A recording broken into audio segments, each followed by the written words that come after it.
Call to order City Port Richey City Council meeting Tuesday, January 13th, 2026. I'd like to invite Servant Leader Fields for the invocation and remain standing for the pledge. Father God, we just come to you in the precious name of Jesus. We just ask for wisdom for the stuff that's going to be brought up tonight with agendas, the meetings with the public as well as the mayor and city manager and stuff with the council. So there's a lot on that agenda about approving stuff for the attorneys and then also code enforcement and codes and then the vehicles with the impounds and stuff like that. So just help us to make the right decisions, which you always do, and for development, redevelopment, and for the other stuff that will come up also later on in the meeting with the CRA board minutes and any old business. We just thank you as we say the Pledge of Allegiance. In Jesus' name we pray. Amen. Amen.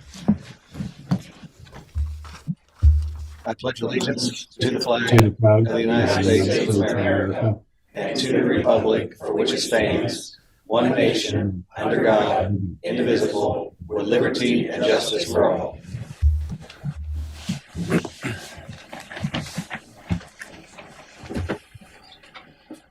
Madam Clerk, have roll, please. Mayor Johnny Artuber. Here. Vice Mayor Chris Mayer. Here. Councilman Robert Hubbard. Here. Councilwoman Lisa Burke. Here. Councilwoman Christine Sullivan. Here. City Attorney Nancy Meyer. Here. City Manager Don King. Here. Thank you. Chris, is the audio okay for you? Audio is fantastic. Thank you. Christine, can you say something so I can make sure I hear you? Here. I can hear you just fine. Okay, sounds great. Another Christine on Zoom. Yeah. So the public knows with the Zoom meetings, if you join now, the audio was really bad in the past because the audio, the mic was on that portable camera there, so we were able to actually incorporate the room audio into the Zoom meeting, and it is working much better now. So you should be able to hear a little better on Zoom. So good stuff going forward. Let's see. We got several minutes to approve for tonight. I'll just go through each one instead of five. So I'm looking for a motion to approve the October 28th, 2025 City Council meeting minutes. Motion to approve the council meeting minutes as listed in the agenda. Well, 10/20. I want to do each one separate. So. Oh, we are? Yeah. 10/28/25. Motion to approve the 10/28/25 City Council meeting minutes. Second. Okay. Motion second. Any further discussion? Any public comment? Then put vote all in favor, signify by saying aye. Aye. Aye. Opposed? Motion carries. Next up, I need a motion to approve the November 12th, 2025 City Council meeting minutes. So moved. I got Lisa had to move. You want a second, Chris? Second. Motion second. Any further discussion? Any public comment? Seeing I put the vote all in favor, signify by saying aye. Aye. Aye. Opposed? Motion carries. Next up, I need a motion to approve the November 25th, 2025 City Council meeting minutes. So moved. Okay. I got Christine. You want to second that, Chris? I'd love to. Go ahead. All right. I got a motion second. Any further discussion? Any public comment? Seeing I put the vote all in favor, signify by saying aye. Aye. Opposed? Motion carries. Next up, I need a motion to approve the December 2nd, 2025 Town Hall meeting minutes. So moved. Second. Okay. Motion second. Any further discussion? Any public comment? Seeing none, put to vote all in favor, signify by saying aye. Aye. Aye. Opposed? Motion carries. And finally, I need a motion to approve the December 9th, 2025 City Council meeting minutes. So moved. Second. Okay, motion and second. You got there quick that time, Chris. I was trying to beat somebody to it. Any further discussion? Any public comment? Seeing none, put a vote all in favor, signify by saying aye. Aye. Aye. Opposed? Motion carries. Okay, next up is comments from the general public. I do have one signed up. Danny Fields, welcome. Okay, my name's Danny Fields, and my address is 8114 Leo Kid. And again, I just want to say Happy New Year's to everybody, and I'm glad that we got a new city manager. I wish him the best, and I know that I've watched a little bit, and he's a man that wants order and brings vision and stuff, so that's a good thing, projecting out and laying down the plans. But I'm really here right now to also to say welcome to you, and we work as a team. Of course, with me, I'm a faith-based person and work in and do business in the city here. We're uniting together, and we do a lot of events. So an event that we got coming up that's going to be with something that I want to bring up to you guys' attention. You've already voted on this and kind of approved it because I want to see where we're at with Charlie Kirk. Remember, you guys talked about adopting a street and naming it after him. So that's why I like to see where we're at on that. But we are joining together from that, and we got an event coming up January the 24th on 2026, and it's together with all those are welcome with pastors, a dinner at 5. The doors will open at 4, and the event will be at 6, and it's going to be at hosting it at Holiday Community Fellowship Church at 5144 Sunray Drive in Holiday, Florida 34690. And what we're doing is we're bringing these things back. We're going to have Doug Stringer, which is international out of Texas, going to be here, and he deals with disasters and reliefs, which you've heard some of that stuff that he's done here with us, and worked and brought relief to like Sarasota and areas that are hit. Then we also have Seth, a Turning Point, and they're dealing with the schools and that. And the new chapter is Troy's Peterson is working on a directory of Turning Point Faith with Daniel Menard in Tampa. And so what we're doing is we're just networking together. We are also having at Light of the World Tabernacle, we already started last week, training on biblical citizenship. And that's at 8114 Little Kid. And we're teaching the people about government, what it was founded on, how it works, how the laws and the courts all work together. And so there's more joining this team to be a voice in the community and in America and know how politics and government works and get behind all of that, and getting more people even in City Hall to watch it online and know how it works. And and they don't know all the lingo of like what is a CRA, and stuff like this. And so we're teaching them. So I wanted to invite you guys to that if you want to show up. And again, there's I'll just make it brief. Somebody Cares, Protect Our Children, Freedom Alliance, Patriots Academy, Club America 813, God's Youth, and a lot of other ministers, and it's just going to keep growing. So thank you for your time. And what day was that? That's going to be January the 24th. 24th. At what time? The doors open at 4 o'clock. And that address, again, is in Holiday Community Fellowship Church, 5144 Sunray Drive, Holiday, Florida, and the zip there is 34690. Thank you. Thanks, Danny. That's all the sign-ups that I have. By show of hands, anyone else like to speak? Devin, welcome. Devin Aaron, 5414 Bay Boulevard. Don, welcome. Glad you're here. Thank you. Wanted to say also that the Ryan Burke property is looking pretty good. So I'm glad to see some movement there and some new things happening. That's very exciting, and we obviously don't know what's to come of that, but progress is progress, and I'm really excited about that. It looks a lot better, so that's good. I wanted to I always got a lot of things on my mind here, but Don's here, super happy about that.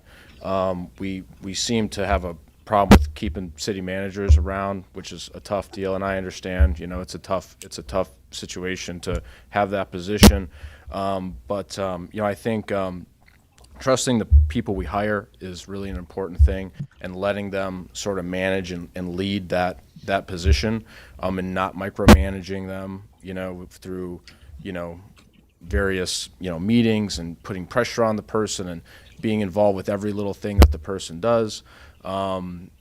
Basically I won't even beat around the bush. Mr. Eric, love you. You're a great gentleman. You need to let this man do his job. I know you got your key card, and you like buzzing in the back and all that stuff, but that is not really like the role for you, in this government and what we have going on here.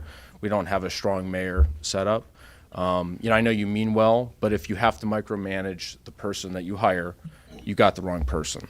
That's period of the story. And that, you'll learn that through managing people over time. But if you got to micromanage and sit on people, you got to fire them because they're the wrong people. You got to let this man do his job. Okay. So I'm asking you, Eric, that, and I'm not running for mayor. I don't want to run for mayor. I've been asked to run for mayor. I don't want to do that. But you need to let this man do his job, and also too, if you're going to keep this key card, everybody needs to have a key card, or you guys need to figure out that policy, because that was a mistake that Andy made because Andy wasn't thinking properly. But it's no disrespect to you. You're trying to do your job, but that is not your job. You have the same power that everybody has on this council, and you have a ceremonial position as a mayor. We appreciate that. By the way, you do a great job at that, so I'm not taking that away from you, but you got to let this man do his job, okay? Because it's very hard to steer a ship when you got somebody else telling you how to steer it and do this, that, and the other, okay? Now, if he doesn't do his job, we fire him, okay? But let the man do his job. I'm fully confident that this man will do a great job, okay? And the key card thing needs to be talked about, because you're basically changing the form of government in the sense that you're giving one person more power on the council than everybody else, okay? So thank you very much. So I'm going to comment on that just because it was a lot of stuff to unpack. Don, how many times have I talked to you this last week since you started? Once. Yeah, and what was that about? Your vacation. Yeah. So I don't know where you get your information from. We're not a strong mayor. I don't run the city. City manager does that. He's accountable to the council. But obviously, city manager does have conversations with individual council members, and that's just part of the job. And then absolutely, when there's things that need to happen, that's a collective decision by the council, and that stuff comes before the council. Always has, always will. So there may be some misinformation. I also comment on the key card. That was a council decision. Each one of the council members are entitled to get a key card. When that was rolled out, I was the first one because I was the one that brought it up. I use that very judiciously. There are times that I need to come in to the building. I don't abuse that, and if it becomes an abuse, I'll be the first one to turn it back in. Each one of us up here can have that. That was a council decision. You believe you clarify that, right? It's a council decision. We talked about was there anything legally behind that, and we made a decision that was okay. Obviously, we don't interact with staff, but I can tell you there's been several times I come up here. I don't necessarily want to have to ring the bell to check my mail and take staff or Sal or Ashley away from their desk working to come open the door for me. I mean, obviously, if one of us wants in the building, we're going to get in the building. Right? We're all on the council. We all have a role to play. We know what that role is, and it's been kind of a hassle in the past to deal with that. And it takes away from staff's time to be able to open the door for you and deal with you. There's not a need for that. So we can always discuss that further, but I don't think it's been a problem in the past that I'm aware of since I've had that. Matter of fact, I used it when I helped decorate City Hall, and there's nobody here. So there's reason that I asked for that. It isn't to push staff around. Again, I don't abuse that, and I'd be the first to give it back in if that was the case. So I appreciate your comments, but I just want to put that to rest that there's no bad intent going on. So anybody else show of hands like to speak? Dan? Yeah, Danny Phillips, 8114 Leo Kid. I can't. No, Okay. only one time. Yeah, I was just gonna say I need keys to be able to get in where I'm at. So without it, I'm in trouble. I appreciate that. People to let me in. Anyone else? Okay. That being said, I'll close public comment, bring it back to Council City Manager. I pass it to Mr. King for his comments. A couple of notes here that I have for the council and for the residents.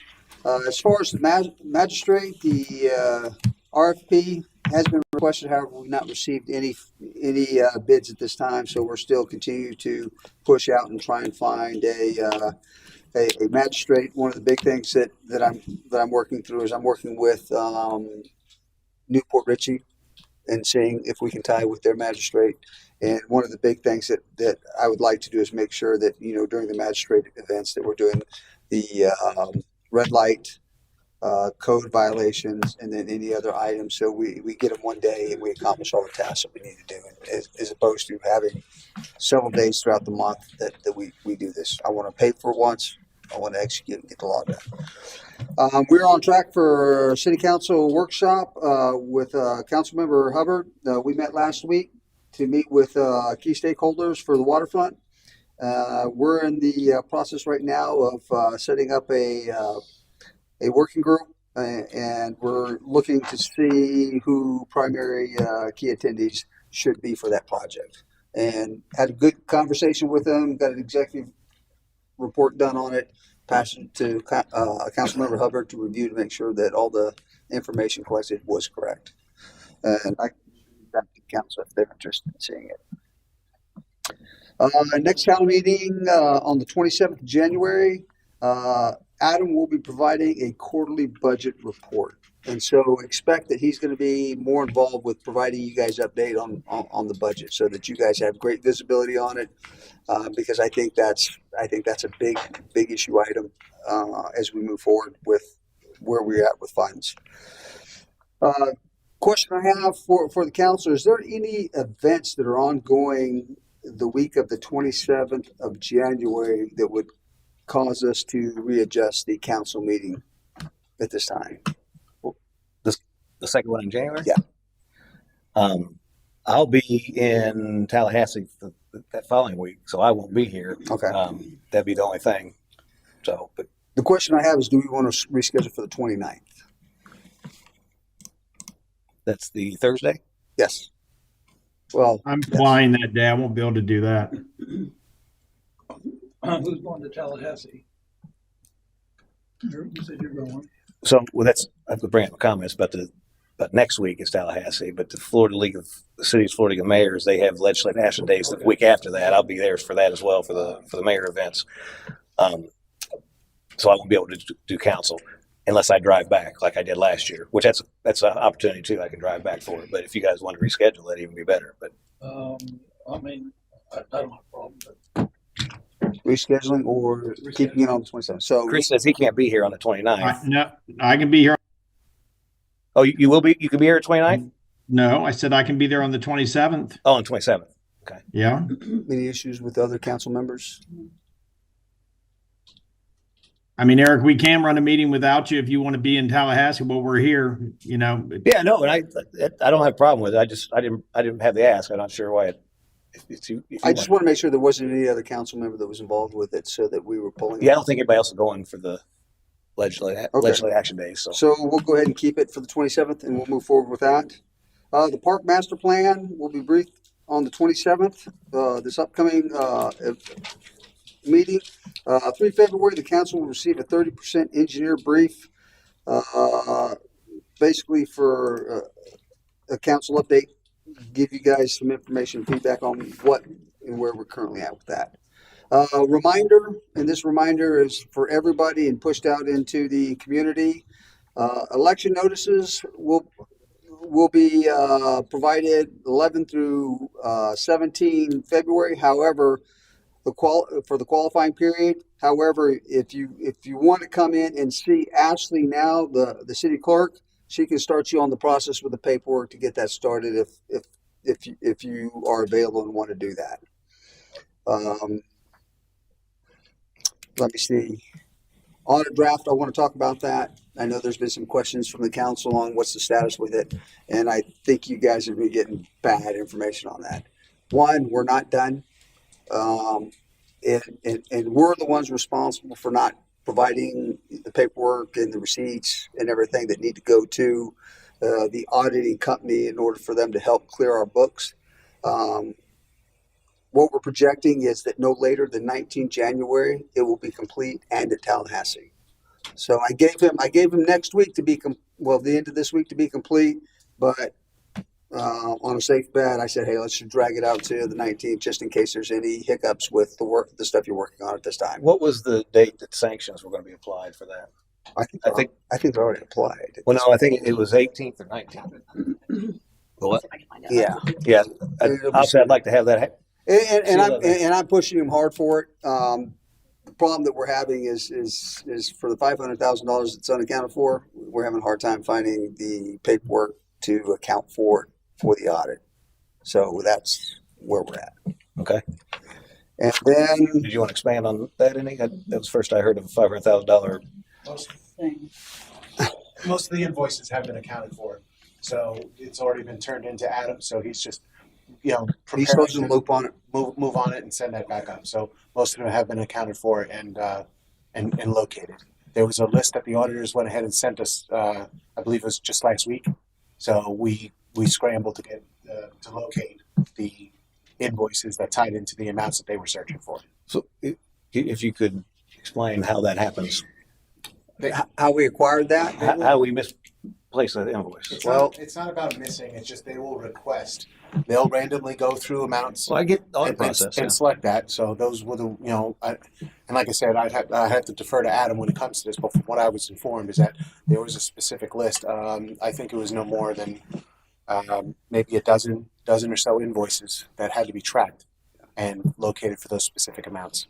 So I don't have that list with me, but From my it perspective, wasn't a long list. from my perspective, it's a process issue in the way in which we purchase, get receipts, report it back to the finance officer. Because what I'm used to is if you want to go buy something, whatever amount it is, you put in a purchase request.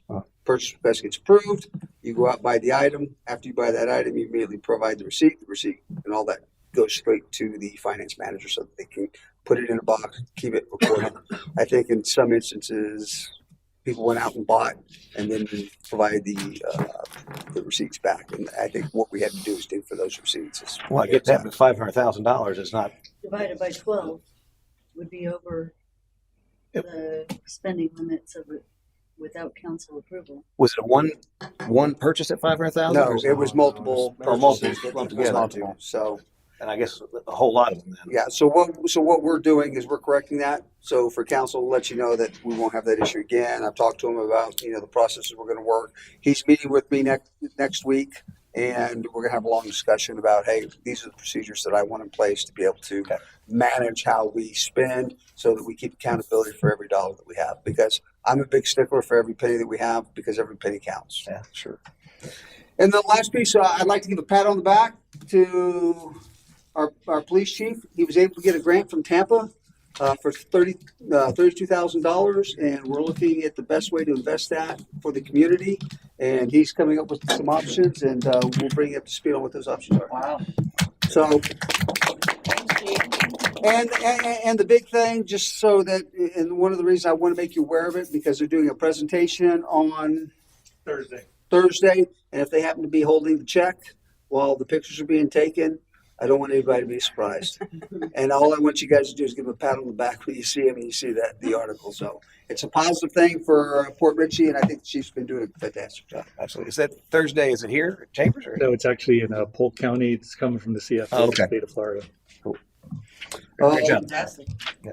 And then the last piece I have is I'm working annexation. Good. I've grabbed a hold of a lawyer for discussion. Haven't contracted, haven't done anything, but I've had open conversations. The reason I'm talking to a specific lawyer is because they sit right beside the Pasco County Land Board Director that's going to be involved with that process. And as of right now, if you allow me to move forward, once I provide you the annexation plan that I have in mind, it's small chunks, but it's going to be big return. And so I think that'll be a good faith on the annexation because it'll increase our revenue and it will provide us an opportunity for community development by one of our partners out there. So I look forward to engaging with both of them as we move forward with these projects because, like I said, the people that I've been meeting with are on the team. And what I want to do is make sure that I'm developing that relationship with them. So you'll see me in and out running in places to make sure that I'm keeping up with them to take advantage of opportunity. So I thank those that are working with me. Thank you very much. And we'll go from there. That's all I have, sir. Thank you. Okay, next up is the consent agenda. Item number 2, January 13th, 2025. Look for a motion. Oh, I'm sorry. Let me back that up. I skipped over comments from boards and committees. So and I do have some. Any other board committees? I think I'll let you go first for the CRA or CAC. CAC. Yeah, sorry about that. That's okay. I mean, I'll forgive you. it's on the other page, and there's one thing on the. Not a problem. You don't have to. That's fine. Linda Rodriguez, 5917 Lantern Court.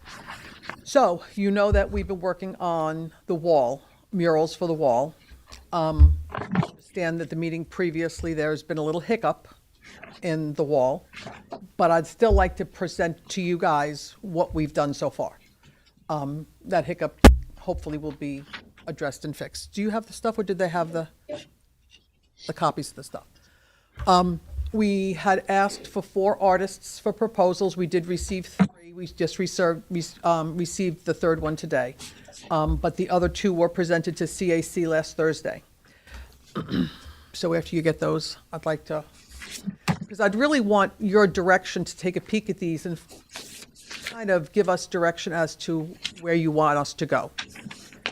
We did not put prices in here because honestly, I want to know, not I, the committee. When I say I say that we want to know the direction without the price being the main driver of that. The price, you will get to price and absolutely, and you can change your mind. You guys make the rules, but we just kind of wanted to know the direction y'all wanted to go in. So if you want to do the wishing wall, she presented first, so we'll just go in that order, the wishing wall presentation. This young lady lives in Holiday. I met with her at Olsner, and I showed her, you remember the poster boards I showed you guys? So I showed them to her. And she looked at the wall. If you look, she wrote everything out, but we'll just look at the pictures because they're pretty. They're all pretty. She did what we did. She started with the Indian and went on, and very detailed at some point. If you look on the bottom, we had originally said put like welcome to Olsner Park at the beginning of the wall. Well, she changed that and put it on the bathroom wall, which I think is a much better better idea. And those were her suggestions. Because of Martha Olsner, being in the early 1900s, I had asked for like a Victorian type thing, and that's what she gave us. Now, she did give us 3 proposals. If you look on the next page, the Pelican, you can see tier 3, 2, and 1, and of course, 3-tier being more complicated, it would be more money. But that would be a decision you guys. So you got same content, less detail. Correct. Yes. The content would be the exact same. It would be less detail, but that would be a decision y'all, would go. She also put in there the material and the summary and so on and so forth. And then she did on the second to last page, I think. Yeah, second to last page. She gave a couple examples of her work in the past. She did put the one of the fresco just so you could see that she does do detail, human form.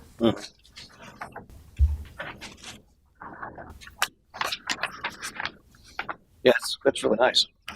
Yeah, they're all 3 proposals are all really nice. You're going to like all 3 of them, but they have different viewpoints because artists, right? You go in different directions. So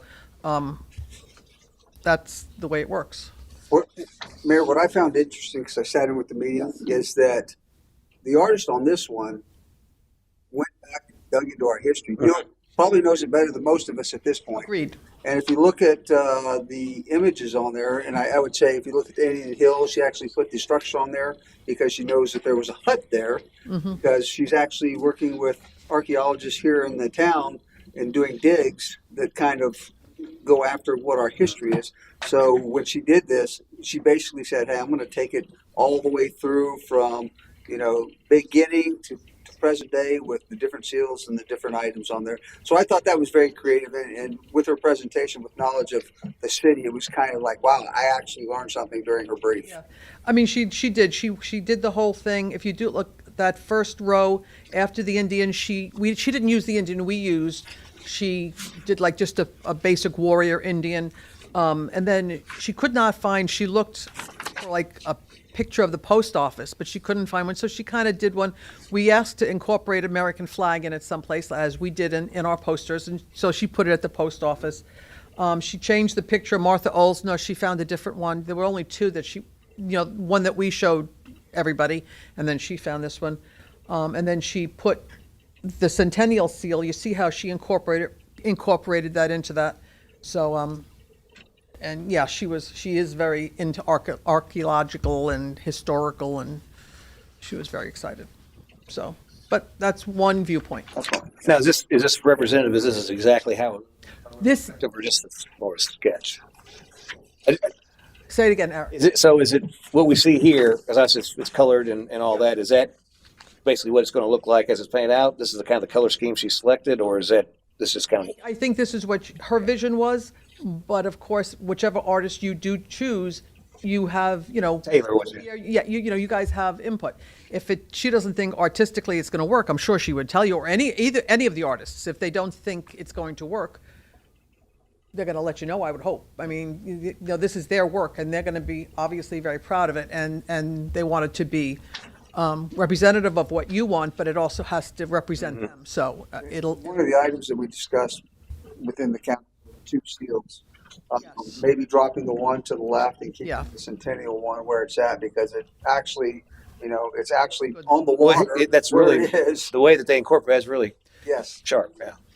So that would be something, if this is, Yeah, like take the seal just- out and leave just the Centennial, and then the new finding one at the end. If you see right past the Pelican, she put the new finding one in there. Yeah, or shrink it down to like they did the new seal or whatever. I think it's still an important part of the history. But Those are all details. With any one of these proposals, I'm sure, and those are all details in the devil's in the details. So that's something that we can discuss with them. okay, nice. Okay. The next artist was 757 Heaven Airbrush. I don't have it's not all written like this, but you can see he presented us with sketches of the same things. They're not in order. It's, the Indian, he's here. That would be first, and then the first page would be. Okay. But he also did that, but that's a different concept, right? It's a little bit different. And then he did like the 50s, Welcome to Port Richey, almost like a neon sign thing, but painted. And then Let's make sure we have the signs in our sign code. he did the Port Richey on the last page. So you can see they're great pictures, just a total different concept. So that's why I wanted to still bring it to you, so you can see the concepts and think about this, and we can go from there. Adonis from US 19 sign. You all see his signs as we go by Walmart, Sam's Club rather. So what he did was he's able to do this more artistically, but what he did is took our pictures and kind of just put it on the wall. He's able to do it. He's here if you have any questions. But he's able to draw all this. He will give us a proposal we've all seen his work, but I asked him to give us examples of it in here and so on and so forth.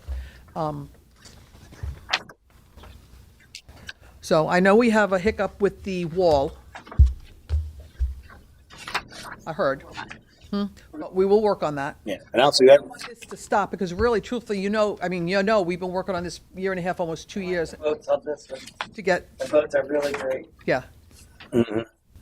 Yeah, with that hiccup, and just the public knows, it's evidently we may not own the wall, so obviously we can't paint a wall we don't own.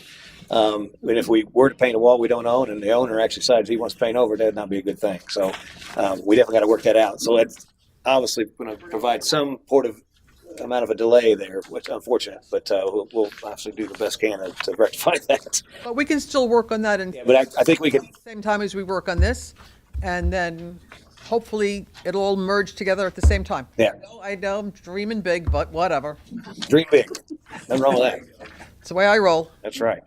At least these are great. And I would also like to offer, I did not ask the artists, I can ask Adonis, he's right here, but if you have any questions, I would more than be willing to ask them to come, the three of them at the same time, so they could answer any questions, or if you have any questions and ideas, suggestions, whatever. The prices are ranging from 10,000 to 32,000. I did have a resident, after last meeting, when I presented the poster boards, he did offer to help a little bit. I didn't, I don't know, $10 or $1 million. I didn't ask, but there was an offer on the table, so we might be able to do that. So I don't know if you all want to look at sponsorships. I know you did it with the Centennial. I don't know if that's possible. That would be a question for Nancy. So I don't know, donations and, putting their name on the wall and giving them credit, how we want to do that. If we even want to do that, do we want this just to be, I know the CRA does have money. Do we just want this to be a city-sponsored thing and not rely on donations? That's up to you guys, but I also wanted to put that out there that maybe we can look into that or just make it city, city-driven. So then you guys have, you guys get all the credit, so. So procedurally, do we need to formalize a bid on each one of these and bring it back as an agenda item, or we just look for consensus that we want to kind of continue to move the thing forward, or you're at the point that a decision needs to be made on what to go forward. So I'd make it an agenda item. Yeah. Invite the artist and anyone else that wants to come. Well, we have the bids. I have the numbers. Sal can help me with that. Make an agenda item and bring the full Okay. Proposals forward, and then we can with the numbers and all the other information. Okay. Is there anybody opposed to moving forward? Would you guys like us to schedule it for the 27th of January? The next meeting, yeah, that'll be fine. I think. I know you're not going to be here, Mayor, but I'll be here. Okay. I just Did you want to include the artists? right. So. That'll be perfect. Did you want to invite the artists or not? It needs to go to the next meeting. The deadline's passed. The deadline for the 27th. We have to go to February. This isn't running. I hate to be Debbie Downer, but deadlines are deadlines. So the next meeting after that. February 10th. February 10th. I feel the exchange here. It's back up. No, we're in sync. Okay, that's good. We've had that discussion today. Of course, if he push, I'm the deadline enforcer, but if he pushes it, then I go with what he says. So I haven't learned to read him yet, so I don't know. So the question is to council, how do you want to proceed with this? Do you want to do the next meeting where you meet the artists and you get an opportunity to kind of figure out, what direction you want to go, and then on the following, be able to make the decision based on, because art's art, it's great. Artists are great to meet, and it kind of gives you a background on the project, and it's something that, you can tie and nest to whatever selection you make, because I think, the artists are deeply invested in this. And I think we've got some good products, to really assess and go through on what we really want. Do we want to? Obviously, CAC's been behind this, which is an arm of the residents or whatever. Did you guys want to do some kind of poll or whatever to kind of see what maybe that could be? That's a good. I never thought about that. See what maybe some of the residents' feedback would be. We can put it out on this Facebook or something. on the Facebook city. The first one gave examples, like of other. You mean the tiers? What are you talking? Which one? Yeah, the Wishing Wall Studio. Yeah. Oh, the different tiers. Yeah. Uh huh. No, it gave some examples of previous work. Yes. Everybody's seen Adonis work, but the middle one, Yes. is there any? Well, yeah, and we have to get that from he came late to the meeting, unfortunately, and he wasn't able to get that to us. But we will get that. Because these aren't final drawings. No, they are not. It's nice to see what somebody actually does. Yes. We will get that. Maybe we could have like a Bob Ross paint off or something. Have 3 easels and A non-artist, rather. All right. So tell me what you want me to do. well, I guess also get your proposals to staff to get on. I guess first meeting of February agenda. Yep. So We have them, to be honest. I mean, we have them. We just didn't. We wanted you to look at this without looking at price, because we want you. Honestly, we don't really want price to dictate it. That's our opinion. Mm-hmm. But if price dictates, that's your, that's your call.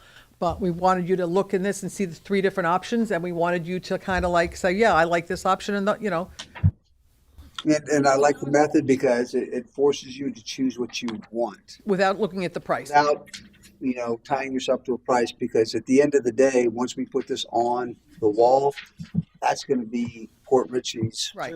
What do we want Port Richie to look like? What do you want? I mean, you're the the future seers. So what do you want us to be known for in 25 years from now? And looking at It's going to be a centerpiece to the park. The legacy. Yeah. Step night, let's bring it all forward on the next meeting, and I'd invite the artists just in case there's questions or whatever. And Okay. and So the 20, the February 10th. February, February 10th. That's a month away, so that should be and hopefully we'll be a little closer to some kind of. yeah, and we can work on getting, the part with the wall, right? Yep. In the meantime, Maybe they'll have even more clear, right. Okay. I appreciate it. Thank you all very much. Yeah, thanks for all your hard work on Just, that. I just want to clarify something. We've talked about doing the Olsner bathroom wall with the welcome. We kind of want to move forward with that because it's very it's inexpensive as compared to the entire mural. And if you look on this page here at the bottom of what that would look like, and this is a large version of that. Can we get a sample from the other 2? Well, we can get a sample from the other 2 if you want us to hold off on that. But we were really You want to move forward and do the bathroom? Yeah, the bathroom wall. And because it's our bathroom that's on city property. Public Works is going to go, is going to go ahead and prep the wall and prepare it. But we, the city manager, it's well within the city manager's purview as far as purchase. I think we should give the other 2. And we're really interested in doing at least a welcome to Olsner Park on that wall because it's the wall as you see as you pull into the park. So we really wanted to at least do that while we're working on this 2-sided issue with the wall itself. Between talking to the artists and working on the legality of maybe either getting obtaining the wall or getting permission from the owner or whatever we have to do to approach that. And I've already conferred with the city attorney on that. There are options to move forward with that. So we're going to explore those options, but we kind of want to move forward with the bathroom wall only because with the fence work that we're doing, we just did the roof to Olsner Park. Public Works is going to revitalize the beach area. And then we were also thinking of paving, not paving, but resealing that parking lot, painting new lines, kind of like refurbishing and revitalizing that park. So we can move on to the other ones. So this wall would really pop as far as entering that park. So, a couple things. So obviously this particular one is kind of the same. It's themed with the drawing. Yeah. Whereas it wouldn't necessarily match up with the other ones, and so I think we should probably have each one based on that what they have here. Develop a Olsner Park bathroom sign, and we can move forward on that separately. But I think we should. That's what I was going to say. Why don't we I'll contact the one that and then Adonis will ask the third person to submit a Olsner Park wall, bathroom wall. Yeah, because that was kind of her afterthought, I guess, that she wanted to pull that off and put it on the bathroom. Yeah. Great idea. Yeah. That's what I'm saying. And maybe they would kind of just be asked to follow the same suit. Hey, pull out something Welcome to Olsner Park out of yours and kind of design for that. That kind of matches your theme. All right. What we'll do is we'll contact them and have them send that. We'll give a deadline, so that we can get that with a price. And then we can present that on the February meeting. Of course, if we have a benefactor that's going to, is that the right word? Somebody's going to maybe help with the cost. We don't want to spend our money if they're going to take care of it for us too, or portion of it. So we'll have that brass plaque for the names, the donations, platinum, gold, yeah, silver. sure, yeah, there you go, something like that, right? People like their name on plaques. Yeah, absolutely. Ownership of this process. So we'll contact them and we'll get that. I'll give them like 2 weeks. Because we're not due until February, so we got a little bit of time. So give them time to fit it into their schedule to. Yeah, and I guess too, going back to the theme thing, if you have select one for the theme, then you're almost kind of bought into the other wall too. So Yeah, but you still want to see that with the other, you might like this, but not like that. You might like the sign, the bathroom, but not. I'm just thinking, do we make the decision on what we want? I would Move forward on the bathroom first, but I don't want to select, and maybe we could maybe select one for the bathroom and somebody else for the wall. I don't know but if we're doing, if they're going to kind of flow in a theme or whatever, you don't want to put hers on the wall and then choose Adonis for the wall. I would suggest doing it all. The artists get selected and then they move forward on the bathroom first. You want to see what the wall on the bathroom would look like. Right, exactly. So it would all be together. And maybe we don't get the wall. Maybe we can't get it for legal purposes. I don't know. But at least we have Right, the bathroom for sure. the bathroom done. Yeah, no, I think that's a good approach. Just kind of have them put that together and then bring it all to the next meeting or the February meeting. And with that, while we're waiting on the wall, able to get that one artist rendition on there, I think that'd be a big win for the community because Yeah. they'll go in there and say, "Hey, look at Oldsmar Park." Absolutely. It's coming together. Cool. Any other boards committees before I do mine? Okay, so I got a few things actually. So let's start with the event committee. So we've set the dates for the Seafood Festival, which is going to be on March 14th. That's a Saturday. It may be a March 14th, March 15th, Saturday, Sunday. We originally thought about doing a whole weekend, and then we just scaled it back to the Saturday. But with the information I'm about to provide to you, and we're going to talk about it in our meeting on Thursday, it may grow to be a little bit bigger. And so I'll tell you a little about that. So I've had some conversations. Evidently, our area off the Gulf here is like probably the best kite surfing environment in the United States. Talking to the Shane Senior that lives out there, and actually he was enticed to come here from some of his friends, and he bought the place, and he's a big kite surfer, and that's what he does, just day in day out events and whatever. And in his opinion, it's the best in the United States and competes well up there in other places too. And so as I'm talking to him, I said, well, that sounds like something we need to market here in the city. And I told him about our seafood festival, and of course he's all excited about trying. The thing with kite surfing is you got to have wind, right? And so you can't necessarily plan a date because it might not be able to happen from a environment perspective. So right, so his thought was that he's willing to kind of move forward on that aspect of it to plan a kite surfing event. It may coincide with that particular weekend, or maybe the weekend before or after, but somewhere around there we would have a kite surfing event. Competition. Yes, and he said it'd be easily 200-300 kiters out there. So that's really exciting. And so he's got a contact that puts these things on or whatever, and he's willing to move on that. And so I said we'll talk at the committee level but I think that's a great idea. The other aspect of it we talked about was we had the stilled homes, and from the kite surfing event, the original thought is we could set up each stilled house could have a different like a barbecue, a band on one, and they would kind of have these stops or whatever, and the public could also kind of participate as well. And then we kind of morphed that into a poker run.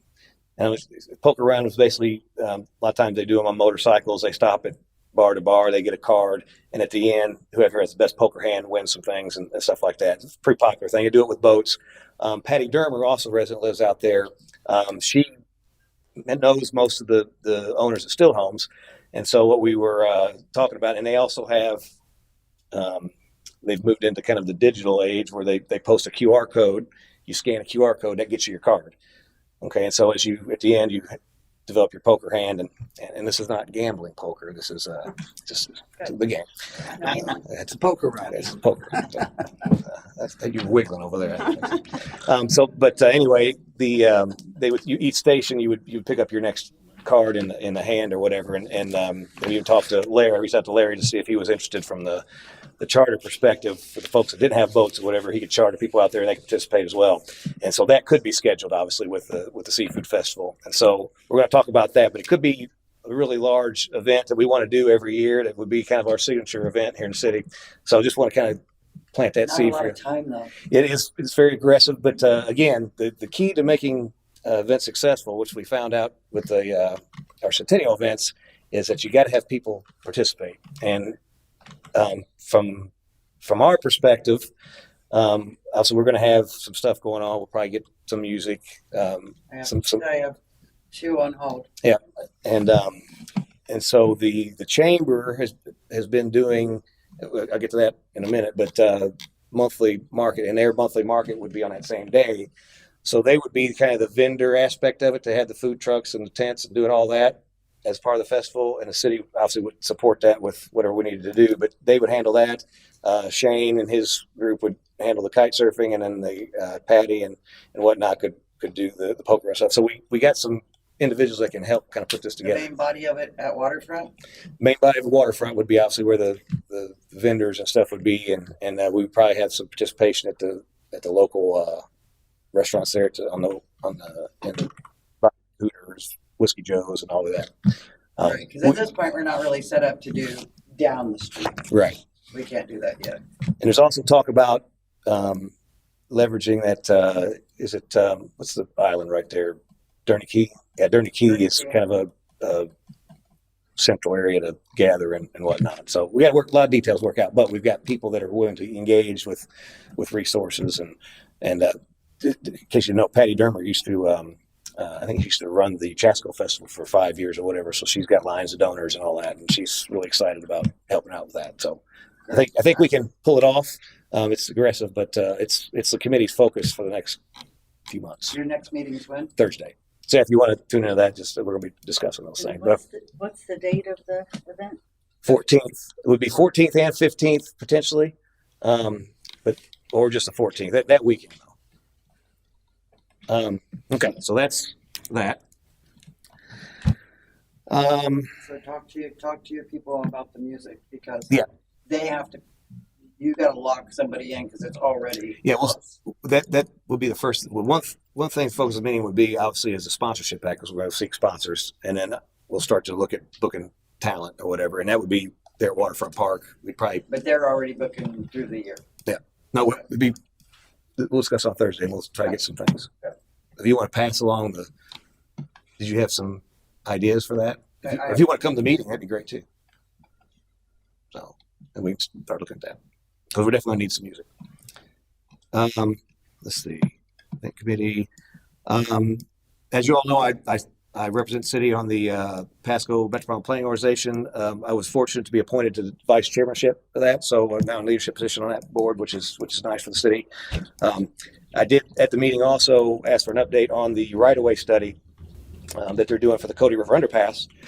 They expect to have that done within the next 2 or 3 months. So the next step, we would get that back from the engineering group over there at Pasco, and then we would go to the owners of the property on both sides of that to acquire the right-of-way needed to make that connection. So that'd be the next step in the process. And then once we have that acquired, then we'd go back, and the MPO would potentially help fund, if not fund all of it, to make that connection happen. So that's very much alive. It's a very much priority for the MPO. It used to be a top priority. It kind of fell down a list, and now I think it's back up to the numbers 5 or 6 on the unfunded project list. So once we get that right away worked out, that's going to start to move. So that's exciting. And then one last thing, I also represent the city on the Tampa Bay Regional Planning Council. They have their annual Resiliency Summit that is coming up. I know several folks went last year. The early bird registration for that summit ends on January 31st. It's $350 is the early bird price for public and nonprofit sectors. And then the admission cost is $400 normally, and a day of is $500. So I give it. I don't know if you're aware of that or not, but I think several staff members went. Derek probably knows about it. He was heavily involved in it. Because I was also appointed on that committee. Peter Altman, Newport Ritchie, was the chair at the time. He recommended I be appointed to the coalition steering committee, so I'm on that as well. So my admission is included. So anybody else wants to go, it's $350 if you get it by January 31st. And that summit date is May 14th and 15th at the Palmetto Marriott Resort. So I do have. I think I have. Yeah. We got a kind of a agenda draft. They're working on the keynote speakers and all that now, but the first day, just to give you an idea kind of what to talk about, economic resilience and workforce development, innovative technologies, education and training resources. There's an innovation showcase with technology, and I think they're planning on having breakouts where you can actually go and kind of play around with that technology. Infrastructure system solutions, adaptive funding solutions in changing times, and then regional food systems resilience through collaboration and innovation. And then day 2, they have some county administrator portion that does county state of resilience, and planning and policy innovation, emergency management innovation, and then the close. They have some awards too that they get out. So it's a pretty good summit. It's grown every year. So if you guys are interested. And I think that is, well, I will say one more thing on the event side of it from the Centennial Committee. As you all well aware, we put the Centennial rum out there, the limited edition 100 bottles. I talked to Mike Lowe. They have 21 left before they're gone. And obviously we're waiting on those so we can take that money and donate that to the charity, which is a segue into where we at on the city's ability to redirect money to nonprofits or whatever. I'm not going to give a direction. Okay. On that, So I'll give it to Don. Yeah. okay. I thought we had direction on that, didn't I? Is there any objection to having Nancy look at putting that policy together, because we need it for that, for one. The second thing we need is one of the other events that the city puts on is the mayor's ball, and we're going to do that sometime in September, I think is what we're looking at, and it's going to be to recognize. We're thinking about theming it every year, and this next year would be to honor first responders, and we're thinking about coupling it with Tunnel to Towers organization and supporting them. Great organization. I've been to several of the dedication ceremonies they have in there. They got a development in Pasco. It's really amazing. They just opened their community center. So I've got some contacts with those guys, and I'd like to kind of honor first responders at that event, and proceeds with them go to that Tunnel to Towers organization. So, which when we had a preliminary discussion about the funneling money into nonprofit, it has to benefit the city directly. So we need to probably talk about how that would work out with a national organization. Discussing it, yes. So anyway, let's see anything else on events. So on the rum, if we could have a repost telling people to, it's only 21 bottles left, please go out and get there so we can close that out. Because they have it in their cellar, and I'm going to see if Mike maybe wants to put it out in a display so people see it and say, "Oh, I want one of those." Because right now it's just kind of whoever saw it on Facebook. So if you want it, go get it. And I think that's all I have for events. That was a long one. You did pretty good. I talk fast. It wasn't great, but it was pretty good. Thanks. You're learning. Okay. Any other boards, committees? Moving on to the consent agenda. I need a motion for the January 13th, 2025 consent agenda. Motion to approve. That's simultaneous. Chris, I got your motion. Do I have a second? Second. Okay. Motion is second. Any further discussion? Any public comment? Seeing none, I put to vote. All in favor, signify by saying aye. Aye. Aye. Opposed? Motion carries. Next up is council business. Item number 3, city attorney bid discussion and approval. Pass it to Mr. King for introduction. If everybody's aware, I did provide a executive summary, reference the 2 different companies, pros and cons, to help you guys, make a well-educated decision. And what I did is I excluded cost, because what I wanted you to compare was ability, depth, breadth, and then just coverage, for us. And then a few items, I kind of addressed as like, relationships and where those relationships are, so that you guys, when you sit down and you look at it, I don't know if everybody read it, but at the end of the day, I think it was very thorough, and hopefully you got something out of it, those that have read it. And so hopefully it'll help with your decision today, or help direct you to maybe another course of action if you want to move that direction also. Okay. And we do have representatives from both. We had 3 firms respond. One firm dropped out. The Vos Law firm pulled their proposal. And so we have Trask is here, obviously, and as well as 17 law firm. Yeah, Rollins, if you have any questions, I'm here. Yeah. And would you guys maybe want to hear a pitch or anything from either one of them to kind of start us off? Or? No, I wanted to share, for those that don't know, Tom Trask and Erica Agello are here with the firm. Jay Daniel tried to be here, but he got stuck in a meeting somewhere else. So just wanted to let you know they were here. Okay. Yeah. So I think you want to hear from them, or you just want to open up the floor for discussion? I'm ready to make a motion. Okay. I'd like to make a motion to extend the contract of Trask Dagonaut. Okay. Well, it would be extend. It would be a new contract. Yeah. Say a new contract for Trask. Okay. Okay. Motion and second. Any further discussion? Okay. Seeing none, I'll open up to public for comment. Any comment from the public? Okay. Seeing none, I'll put it to vote. All in favor, signify by saying aye. Aye. Aye. Opposed? Okay. Motion carries. Next up, and thanks for coming, Gavin. Appreciate you coming. And Tom, appreciate you coming. Thank you very much. Next up, item number 4, first reading of ordinance number 26-740, City of Port Richey Code 101-11, definitions, and Chapter 121, signs. I'll pass that to Mr. King for introduction.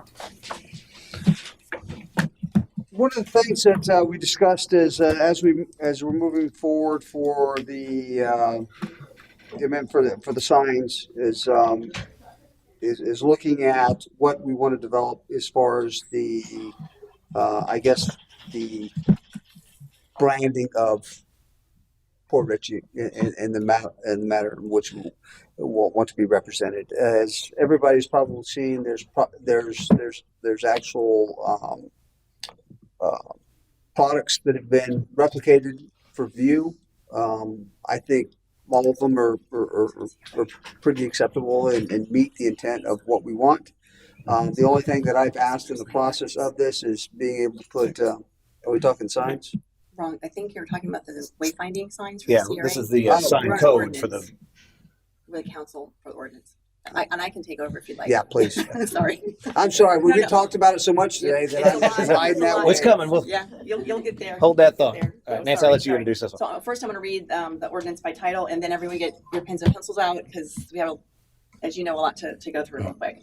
Ordinance number 26-740, an ordinance of the City of Port Richey, Florida, amending City Code Section 101-11, definitions, and Chapter 121, signs, to remove or revise outdated or preemptive provisions and to ensure compliance with prevailing First Amendment case law, to provide for additional definitions related to signs, to reorganize sections of the chapter for clarity and consistency, making related findings, providing for codification, severability, and an effective date.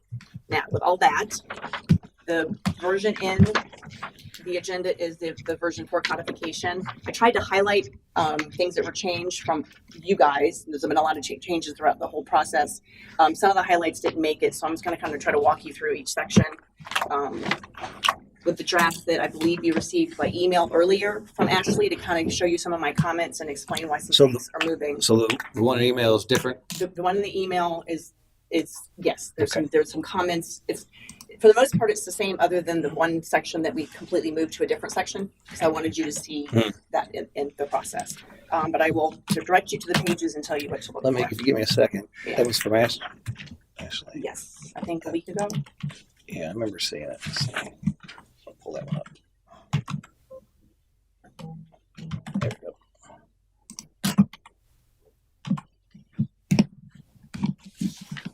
Okay. Everybody else got it? So looking, I was going to give you the page numbers of the ordinance you see in your agenda. If you look at page 97, there's a couple highlights on there. You're jumping way ahead. Oh, what? Well, there's a lot of whereas clauses, and I was only going to address the things you guys specifically talked about at the last meeting. that you wanted changed or moved. 96 has colors. It has a lot of colors. Okay. Let me So you want us to go to 97? Maybe the section number, section 121-3. Yellow Yes. highlighting? Yes. Yellow Yes. highlighting. Yes to both of those. That's if you're looking at the document from email, page 13. Page 97. So, and we can go to each color change, but most of that you've already looked at, approved, and we've moved past it. So I didn't want to take you through the whole thing. So we would really be here till tomorrow, right? So You want me to throw this up on the screens here? It's up to you. I have it. It's up to you. It's on both of them. It's just I have some comments on mine. Hey, Sal, let me try to share this real quick. You may need to do something. Yeah, she hasn't got it. Practice your clerk skills. Huh? Oh, you didn't tell me that. Sal, you hurt your back today? You good? Hurt your back today? I hurt my back. I just shared it. I just allowed it. Oh, okay.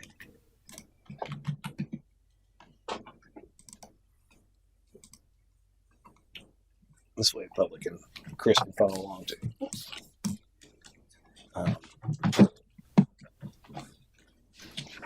I should be sharing. You just need to move the.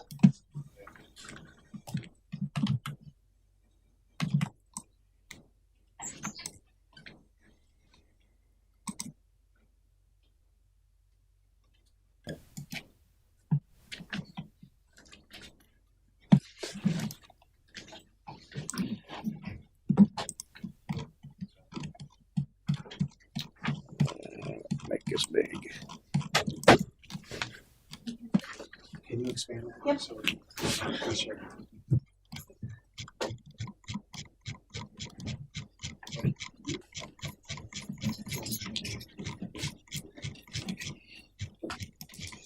Okay. So we're on chapter 121. You want to go to highlighting, right? 121.3? Yes.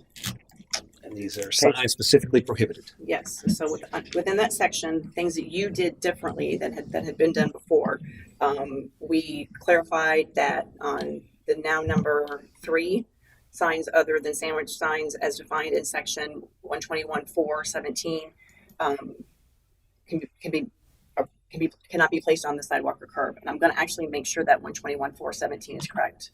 I think that might be an old section number, but we'll double check that.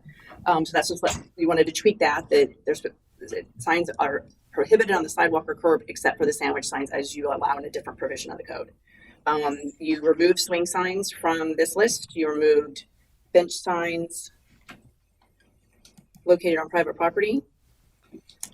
You added permanent in front of inflatable signs. And I did notice on the new number 10, window signs that which do not comply with section 121.4.9. 121.4.9 changed to 121.17.7, so I will update that. Okay, the next page. We'll remove pole signs. You removed pole signs.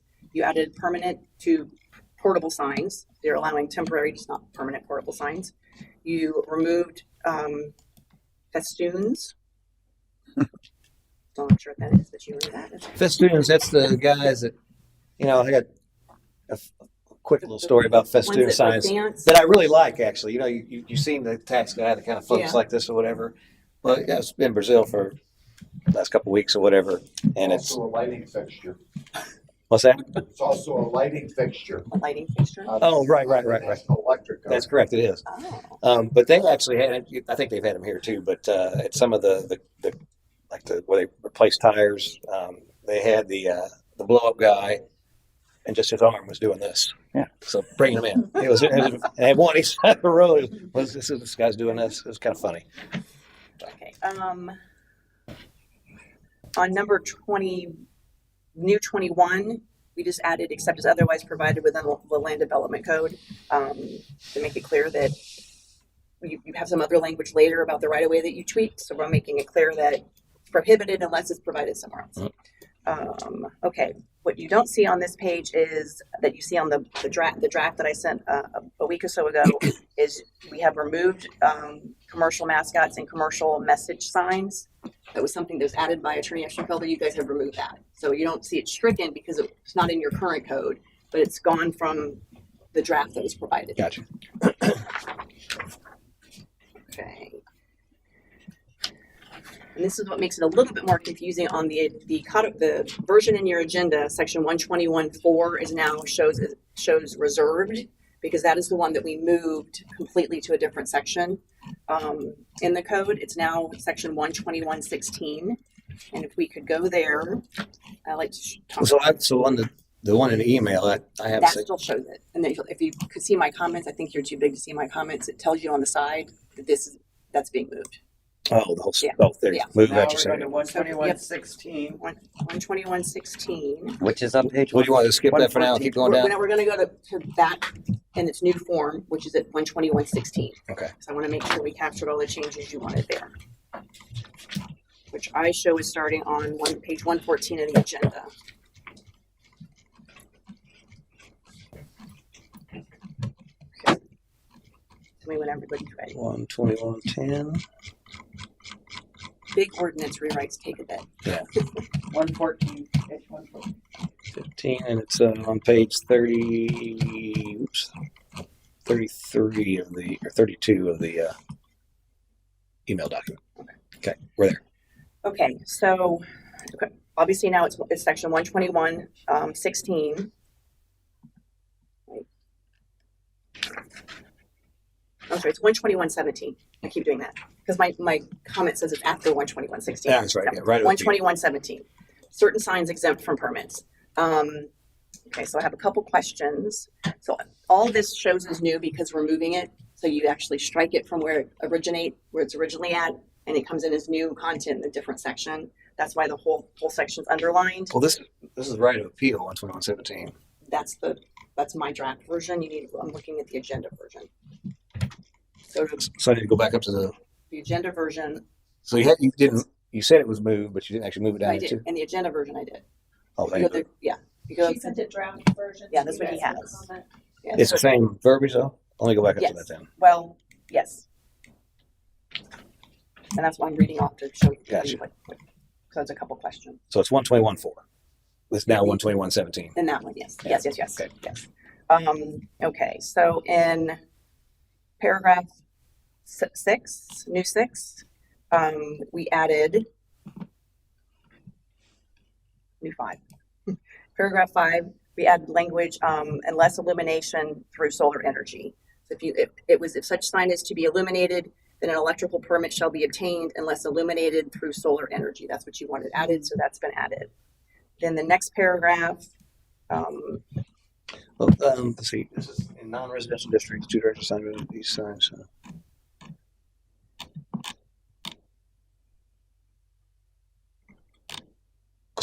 Here's residential districts is the next one. Yes. Okay.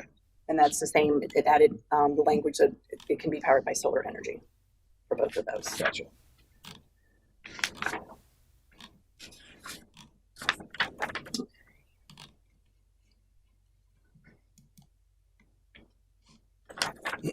Your old paragraph 8 has been incorporated into section 121.10, which we'll get to because it fits in that section.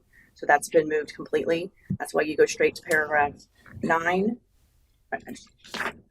which talks about, you go from paragraph 6 to the new 7, which is window signs. That was your previous paragraph 9. And that one you changed the coverage to 60%. Is it 7 or 8? I have an 8 on here. It's 7 on the new one. Well, the one email was a new one.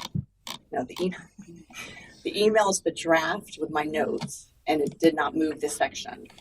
The one in the agenda moved this section, and that's where this is. Because the one in my notes shows things that are being removed completely. So what should I be looking at? Should I be looking at one? Right, I want you to look at the one on the agenda. All right. I apologize. I know, out there. it's confusing when you have multiple. Okay, what page are you on? 121? Of the agenda one, you're on page 115. The easiest thing is to have them side by side, but that would take you guys all night. I'm trying to give you the highlights here. All right, I'm there. Okay, so 121.17, paragraph 7 is window signs, and you change that to 60% coverage. And so just to make sure, so we talked about the type of perforated vinyl is 60/40, and so the I think originally Payne Generally came back at 50/50, and so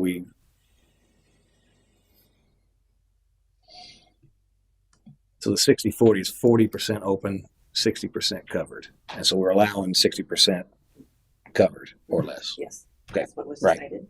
All right, and then your statutory no trespassing signs.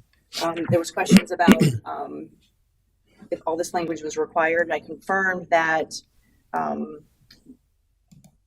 language not exceeding one sign every 500 feet along boundaries of and at each corner of the posted property in accordance with Florida Statute 810.011 is consistent with Florida statute, so that's required. 4 in number per acre and no one sign exceeding 2 square feet in surface and sign surface area is not part of the statute and not part of any other statute I could find. So I think there were some questions about whether you wanted to keep that in there. And we never did add in purple paint, did we? So it's been this way, but if you want to take out that last provision, the 4 in number, and I think when we talked about this originally, the chief said he is not going to be citing people that don't have 4 in number per acre. Well, I think unless we want to really do that, I say we take it out. Just align with the statute. Yeah. Okay. Track the statute. Yeah. Any disagreement with I that? agree with you. Okay.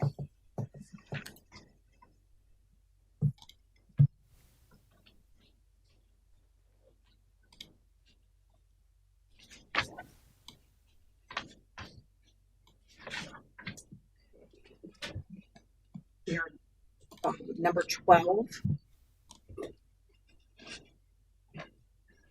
second line from the bottom, we added restrict or impede. The sign shall not be placed in public right of way and shall not restrict or impede pedestrian traffic along the sidewalk. That's been added per your request.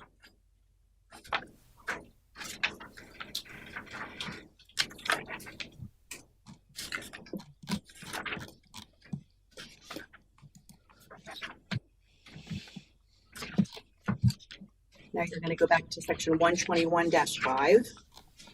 I have on agenda page 102.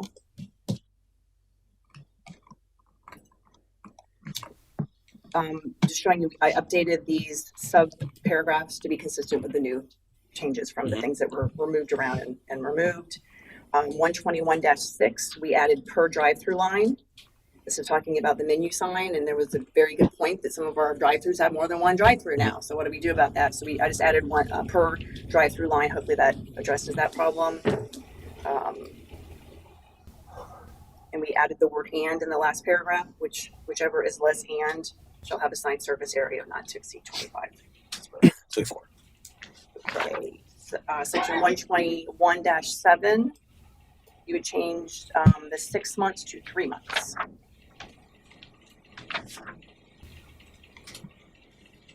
(121-8). This is new language that you wanted to add, and I had some questions about it. One temporary sign subject to 121-10 of this chapter may be erected within a right-of-way with the written permission of the parcel owner adjacent to the right-of-way. The sign shall be at least 5 feet from the roadway and require a sign permit.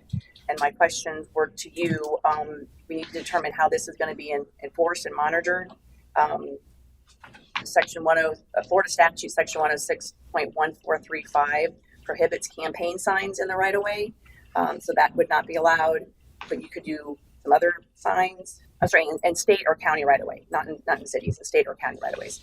So you need to keep that provision in mind. But if you want to allow some kind of temporary signs with the permission of somebody, who's monitoring that? How are we going to enforce that? How's the city going to know that? So that kind of opens up a lot of questions for oversight for that, if you want to keep that language. Which were you at now? I am 121-8, B1. B1? B1. Yeah, that was we had made that change because we had an issue with specific about campaign signs that were well off the road. It made basically ineffective, and like the argument was is that you're cutting the grass or you're maintaining or whatever, as long as it's not you should be able to put it there. It's temporary. And that's, I think we settled on the 5 foot off the roadway. So you're saying that obviously that didn't apply to state, county roadways, but city roadways, it's okay. I see nothing that says you can't do it in the city. But my question is, this is requiring written permission from the parcel owner adjacent to the right of way. Who's going to maintain that permission? How's the city going to know when they're driving around? Oh, that sign, that person has permission, versus getting out and having to make contact with people, have those conversations. Right now, if it's in the right of way, it's pulled. Well, so it's making an enforcement issue. Right. I guess unless somebody complains. This is like if I put a sign in Lisa's right away without her knowing it. Obviously, she would pull it, run it up. If it's still there, it would be allowed. I mean, because you should get permission to put signs in people's property. So I don't think we would necessarily police that unless somebody called in and said, "Hey, somebody's put a sign in my yard." Shouldn't, then we would address it. Right, then we would know whether or not it's. We don't, like, it's from a city perspective, we don't care. As long as the sign's 5 feet off the roadway, it's good. We assume that they have permission to have it there. Unless if that property like this, hey, call city, I've got somebody's sign here, and I didn't give permission. Well, then we would pull it. I'm here to bring out things that I see may be an issue. If you guys are good with it, we can go forward. Yeah, we should enforce the fact of 5 foot off the roadway. That's all we're concerned with. Okay. The next one is. Now, let me read. Sorry, so one temporary sign may be erected. Right away. Because it used to be 2. Didn't it? We drop it to 1? For the right of way. This isn't about temporary signs completely, but for the right of way, you did 1. Temporary signs is another section.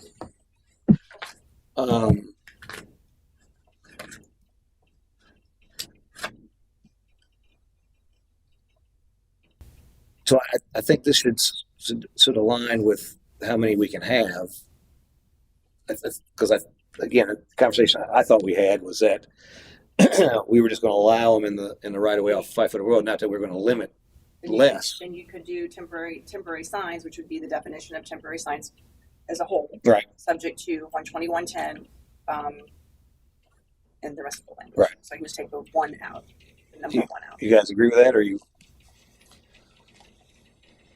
And just things. Let's say you got, for example, this election coming up. You got the mayor, and you've also got councilperson. So if you were wanting to put 2 signs, put signs, you have to pick which one you wanted in right away. The other had to be back. So I think you'll be able to put. That might cause a problem. That's right. But I mean, you're going to have. There's other issues that you might want to put signs in. You should be able to put as many as you want. Yeah. Well, you should have as big signs as we allow in general. Just 5 foot off the roadway. Okay. The number, the word 1 will be removed, and it'll say temporary signs, subject to section 12110, which is the temporary sign section. Okay. I think that fixes that. And on the owner line within a right of way with the written position of the parcel adjacent to the right of way, which basically is the one you're. This language is not talking about the person across the street from you. It's talking about basically the proper owner. I think the idea was what you were saying. It's my yard, and I want to put the sign far enough out that it can be seen. I'll be 5 foot from the road, but it's still in the technical right of way. There was talk about getting permission. So if you to limit it from me going to your house and going, here you go. And you got written permission on here. I don't think we need to have written permission. I just take tracks and we can change it. As far as those signs, if you don't have written permission, they'll just tear it up, throw it away. I mean, right. But I mean, technically, we would have to have a document that Christine. I'm allowing Christine to have a sign in my yard. We did. And We that's argued what I'm this saying. out once already. This is what we wanted. Well, I don't remember these specific. This is kind of a. Because we've covered so much, you can't be. You got to throw something out. Well, now, leave so something in. well, keep in mind, though, we had a workshop and we talked about this, but now this is the codification of this process. So if it's something If you don't like it, let's fix it. So I don't like the 1. I think it should line. The 1's gone. And I don't think we should have written. It's just permission. I mean, I should be verbally able to tell Christine, hey, you can put a sign in my yard. So just with permission. Yeah. Okay, I agree. Hey, Eric. Yeah. I mean, am I correct in seeing that it requires a sign permit to put a sign in your yard? No. What's the last part of the sentence? Require a sign permit. Because you guys are trying to find an enforcement mechanism.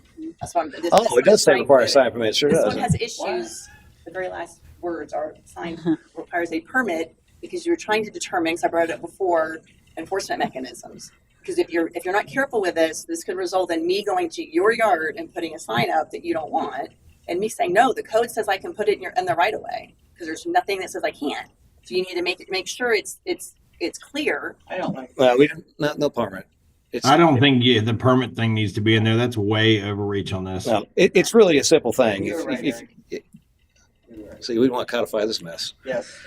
Let's see right about it. We should talk about it.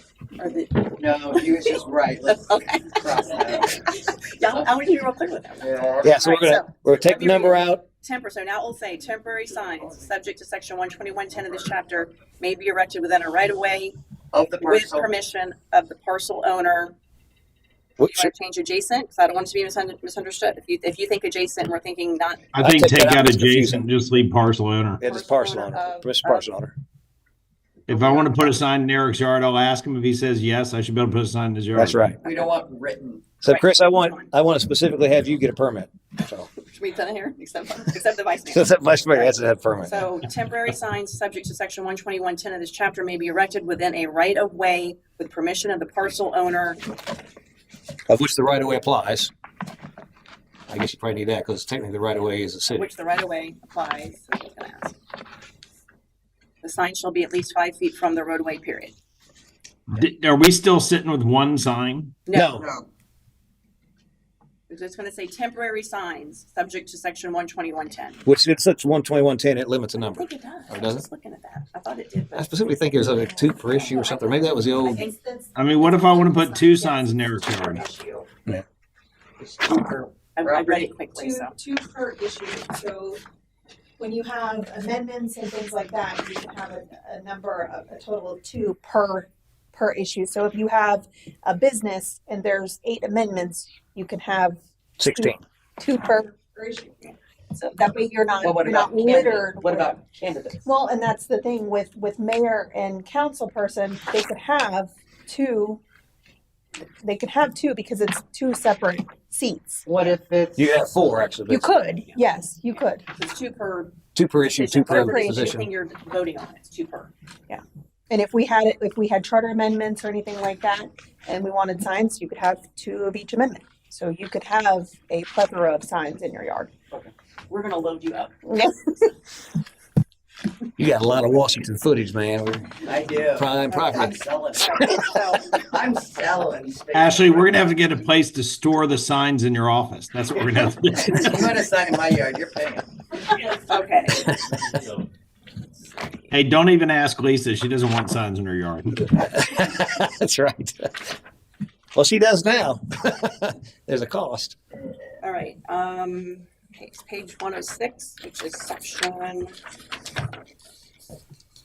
121-9.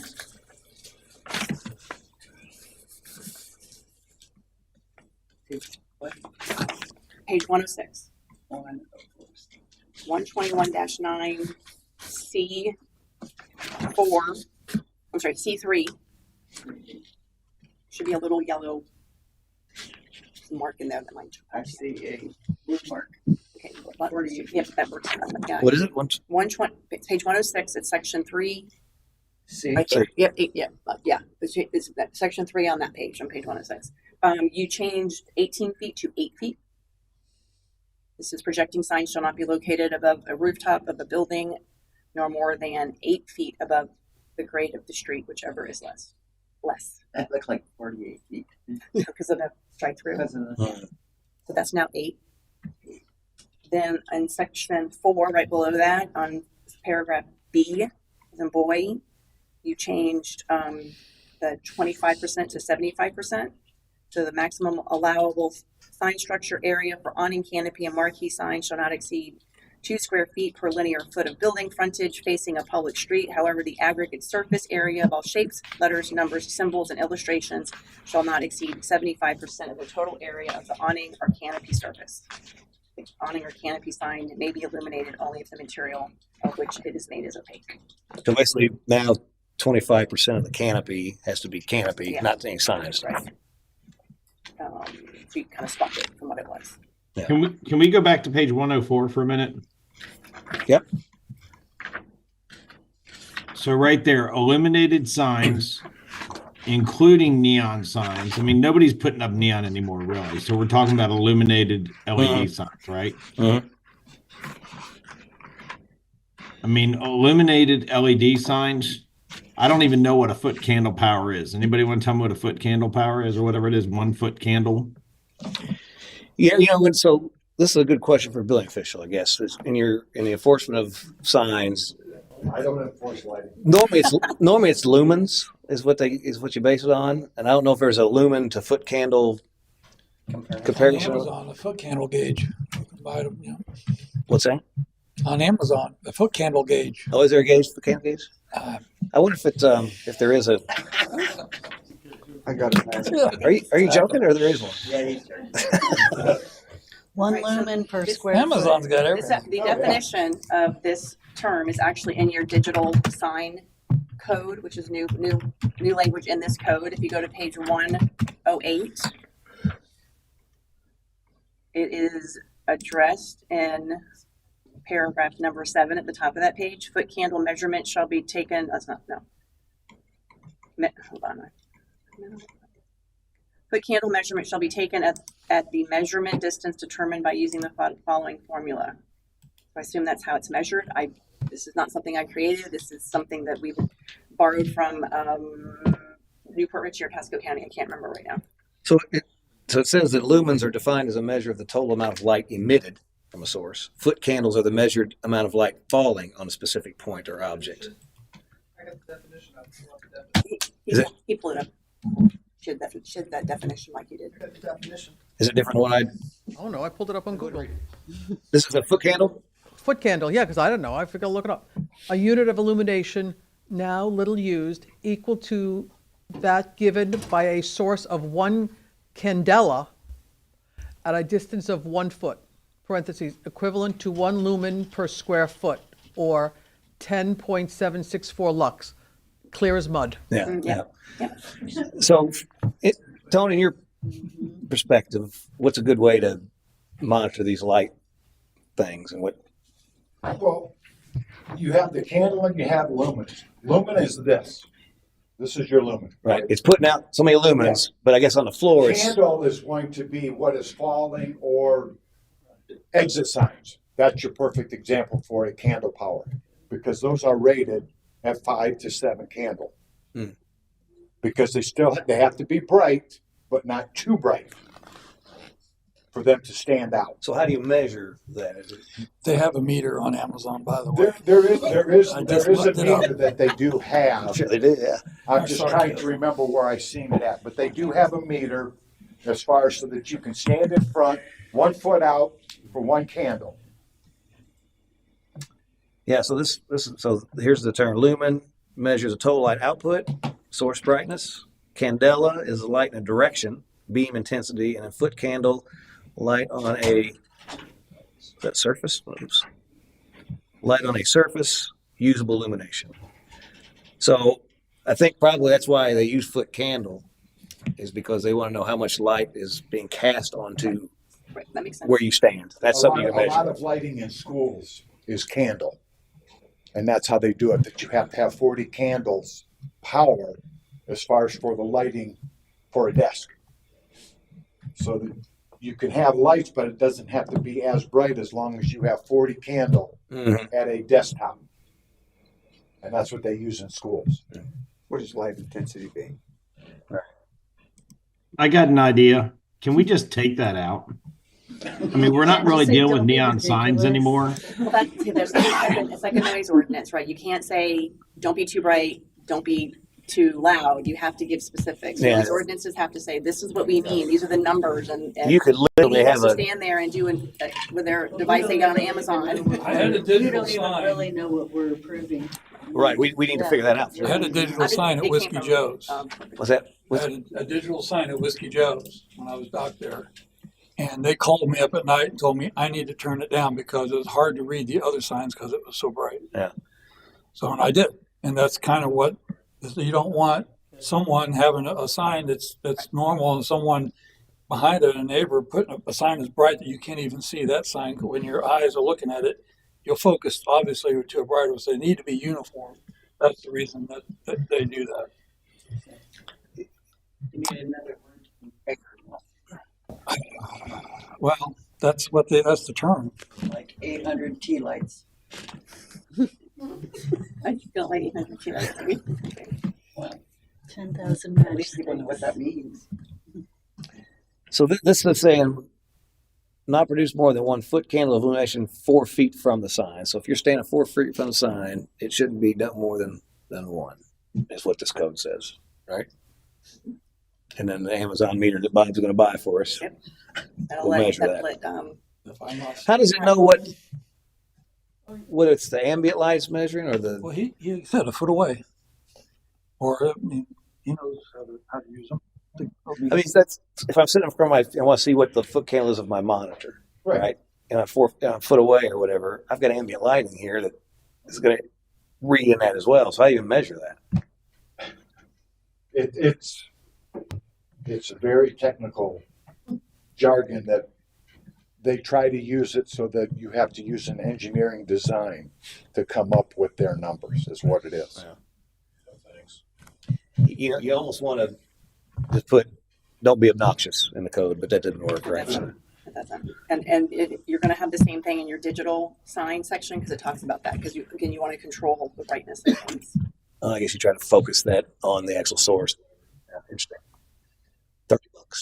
I mean, is the reality? What it looks like, Mayor, you can see What, Chris? how it applies with the signs and what they're talking about, and then choosing the right light source, and then the directional lumens and how you want that to support, like for indoor lighting direction, for outdoor store signs, and then for like monument or pylon signs. Get us some snacks.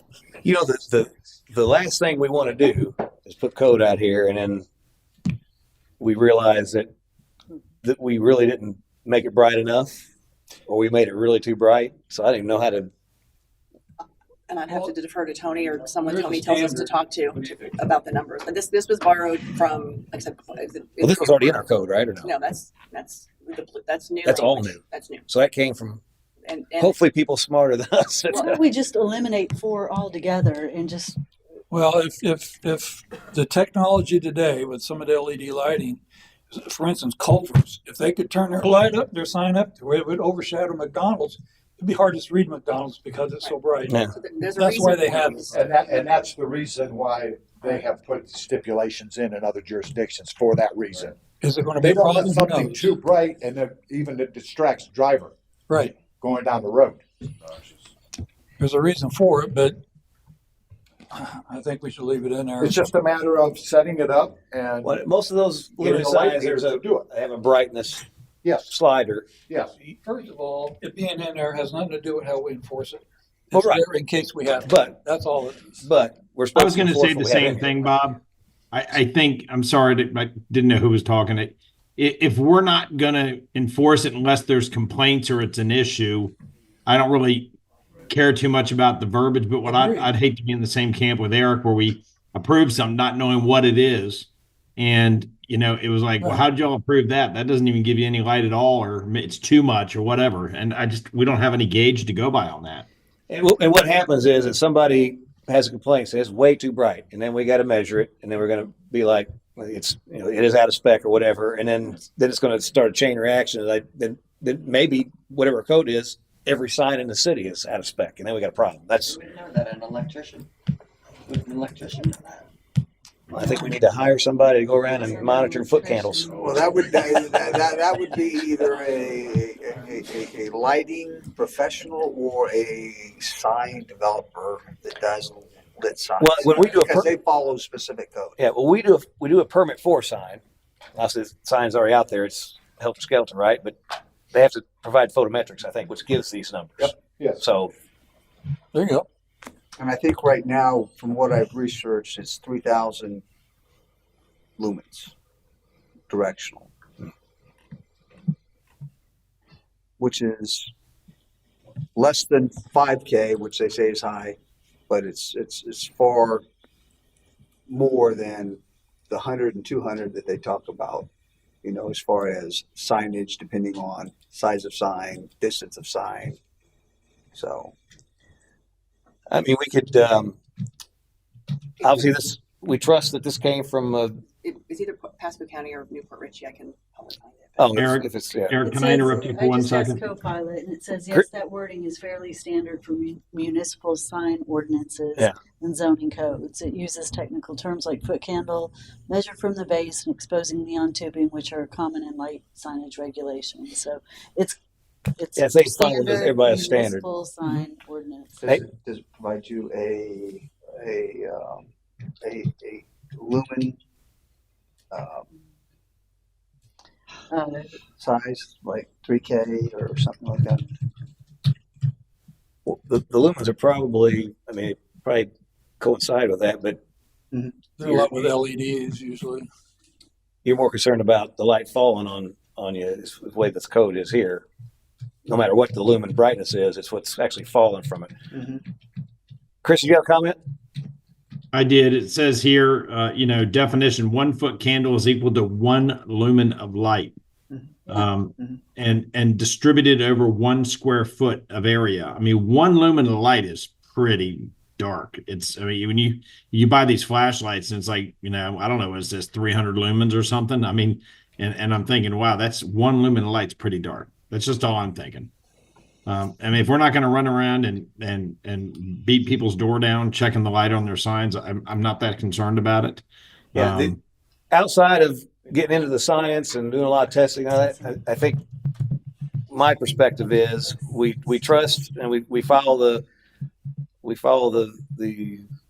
code that other folks have around us, and then if we have an enforcement issue, that would cause us to open it up, and maybe we need to change at that point. I mean, it's really the only thing you can do without getting into a big science class. Only other thing I thought of is if somebody knows an electrician or whomever might be able to explain between now and the second reading, we can change, 2 foot to 1 foot or whatever. I mean, change 1 to 2 if we wanted to. I think here in Orlando, this would be more of a concern. This, for a little town like us, I don't see it as a concern.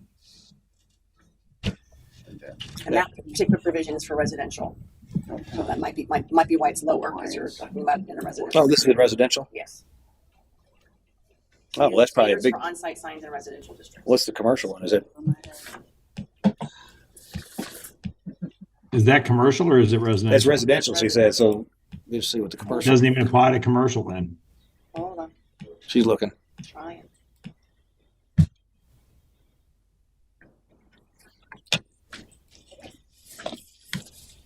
And what I have here, sir, is nighttime code compliance, very important. Many cities regulate maximum foot candles at the property line, light trespass, and then glare into roadways. Color tempered lights are often at less than 3,000. Your residential is the large edition of digital signs, which starts on page 107. That addresses, there's much more. You mean commercial? That's the non-residential. Non-residential. The 104, the one paragraph 4 on 104 is it's for residential, starting on page 107, paragraph 7. It's a page and a half long. That is your new language for digital signs in non-residential. Does it have the foot candles? It says, I thought it does back here, but I also saw It says nits. Yeah, it has nits, but here it talks about, I don't know what a nit is either. This is also borrowed. That's a whole nother word. This also talks about foot candle measurement on the second page, but I don't see a number connected to it, but I might be reading it too quickly. Yeah, I think If that. 2/10 light trespass from digital display shall not exceed 2/10 foot candle at the digital property, at the digital sign property line. The luminous of the digital display shall not be greater than 2/10 foot candle above the ambient light levels at any given time of day or night as measured using a foot candle meter at the preset distance described in this section. What was the distance? 2/10. Was it? Oh, At what distance? Because the residential It 1 says foot foot candle. candle measurement shall be taken at the measurement distance determined by using the following formula. Measurement distance in feet equals square footage of the digital display face times 100. Good Lord. And that's from our friends in Pasco, Port Richie, where we got this from. Yeah, I don't know what she said, but I'm good with it. Again, we could leave it and see if Yeah, I think Tony we, might be able to help us find someone that could explain this better, the numbers, or maybe Tony can go get a thing off Amazon and come in and show us how it works.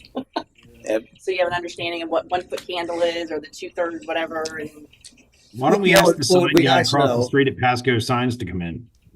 because Chris put up a big old bright sign. Chris, I think we ought to measure your sign and see if it's where it falls. Hey, Eric, thanks for shedding light on my big sign. I appreciate that. That's nice. I always like to be in the subject of the room, Eric. I appreciate that. But no, seriously, I mean, or any sign, the Newport Richie sign or whatever, just kind of see what that is, and does it comply or not? then that can give us a metric of going a larger number, a smaller number, leave it at the number we have. Okay, right. So we'll leave it for now. Yeah, and then we can always hopefully have some modify additional that. information. Okay. So now we're going back to, I think we were on page 106. 104. That's where we were. And that's The illumination. oh, he went back. That's right. And 106, right? 106. I think we already talked about paragraph 3C. We changed that from 18 foot to 8 foot. And we did the 75% or 25%. Already did that. And then next is the commercial, I guess, right? Well, Non-residential. Or digital signs. You removed, hold on, let me get my pages. Yep, so you, subsection C, canopy and awning signs shall be permitted only when in lieu of a wall sign. You remove that. Okay. Then, page 107 is all the information for digital signs that also went to planning and zoning. Since planning and zoning's approval of it, you did change a few things. Paragraph 7, digital signs, subsection 1, you changed that to 8 seconds instead of 10 seconds. And you removed some other language. So it did say dwell time defined as the interval of change between each individual message shall be at least 8 seconds. And you removed with all illumination changing simultaneously, there shall be no special effects or other content between messages. You remove that language. So you can't have special effects. Now you can. You can't. So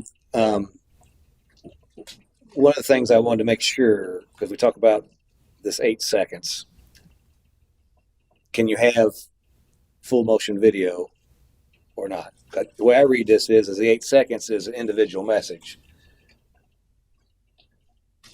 So that wouldn't apply then. So I think on a slideshow, boom. Yeah, well, we discussed that for about half an hour, so I think we're pretty. Right, and I can't remember. I want to make sure because, and as I've been driving around, and even I think Newport Richie sign, they have full motion video and transitions as well, which we took out. Are we trying to prevent full motion video, or is it separate? I think this was in between, right? The change from one message to the next. Right. So that's the way I read it. So I basically said, hey, shop here, 8 seconds. We got food, right? 8 seconds. Individual messages. But when you're talking about just why, maybe Catches has a chef cooking his lobster and they're showing that or whatever. Is that? Well, they can do that for 8 seconds if you want to just, I mean, that's fine. So you're saying instead of having a pause in between each message, it would run continual? Well, that would It'd be a video. You'd be like watching something. It's you see it all the time, and just make sure. Do we want to outlaw that, or do we not want to outlaw it? I don't have a problem with it. I don't think we outlaw it personally, Dad. What's Eric.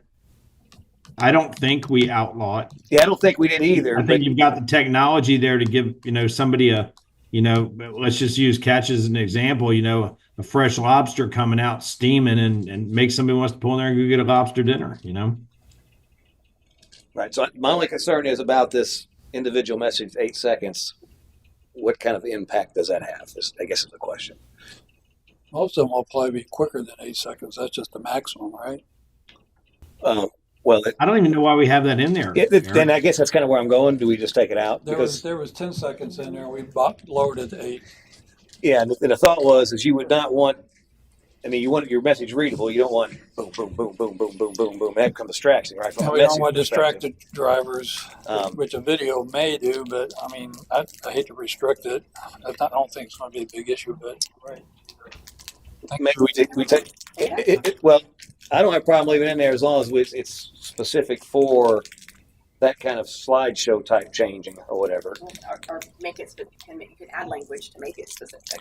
So you could put, Well, if video they excluded. video, I mean, 8-second videos, pretty good sized video. Well, you could run the video longer or whatever. This is If it's talking one about message, yeah. this is talking about content changes. You got to keep the same content for 8 seconds. Not that the video is running any. So it's not like you're watching the Smurfs and then 8 seconds later you're watching some other show, right? This is more geared around individual messages, not Okay. video. Like you said, they pull a lobster out, you got a video of lobster. Neighbor eating a hamburger. Exactly. That's another message. That's what I'm trying to think. Like, are you picturing it? There'd be a video, however long that is, for showing whatever you want it to, but at some point that's going to end, and something new is going to start. So the dwell time, I think, would capture that in between. Is what it's trying to capture. Whatever your message, whether it's video, writing, once that changes, it's going to change to something else. The way this is defined, that would be your dwell time. Yeah. So if you talk about from the content or whatever from the video, like you're saying, like cooking a lobster or whatever, and then all of a sudden you go over, he's making a cake, right? Each individual I still think message. I think it's still the message from that entity, right? Still that. Because nothing, there's no the dwell time is when something's going to change. Why is this significant? What do we fear would happen if we didn't have this in the code? I feel the same way. Chris? I feel the same way. I mean, why is this significant? I think we pull out number 1 completely. Is that what you're saying? Yeah, I just Oh, yeah. I So don't that, see the significance. I think again, did we borrow this from somewhere else? I think the thought was the Distraction somewhere else. I just don't. So if feel you don't like think that's an it's- issue, you get rid of it. I don't think- pull it out. I'm good with that. Okay. All right, I will remove number 1, Yay, move on. which requires new numbering, but that's okay. All right, so then down to number 2, you change that. You did just get a new contract, by the way, so yeah, I have all kinds of time to do it. So it did I make a say. motion. That's right. I don't know what it did say. Okay, but you wanted so it now says digital display signs shall only have interactive capabilities based on physical touch, not movement. And you wanted to you added the physical touch part, like you wanted to. I don't have my notes for that one. I can't explain it to you, but you did change that, and you had a reason, and I can't. Well, so the discussion was we agreed on number 2, and number 2 was the reason is because we wanted people to have interactive signs. Like if you walk up and say, okay, touch here to figure out where the park is. We wanted that, but we didn't want them to like walk by it and it like changes because you walk by it. So we already made the decision and we were all in agreement now on that. there was I think another number part of 2 is discussion, which I've also thought about, is the whole QR code. And, a lot of times they'll have a sign up and have a QR code. And so if you say you're in a car, you go past that, you got a stoplight, you can scan the QR code. So this would, I'm assuming interactive would take that capability away. So you couldn't use QR codes. And that's a pretty popular thing nowadays. Take it out. Eric, why would that take it away? I don't see why this is 'Cause it's significant. interactive. I don't see why this is significant either. What if somebody walked by a sign and it changed? Why are we concerned about that? Let each business control that for themselves and let's stay out of it. I don't think it's significant. I think you guys discussed it as a safety concern with the businesses on US Highway 19. QR codes in particular, when people are driving by, it becomes a hindrance and a safety concern with somebody trying to take a picture while they're driving. They're not supposed to have their phones out. So But this doesn't change the ability for us to throw a QR code on a sign it catches and have somebody, scan the QR code. It's not really an interactive sign at that point. It's the interactive part happens on their phone. Well, we just say based on physical touch. Yeah, but So you're not touching the sign that's up in the air 10 feet anyway. Right, QR code, you're not touching it. So Exactly. So I think maybe, Christine, you're right on this one too. Just take this thing out. Take it out. Yeah.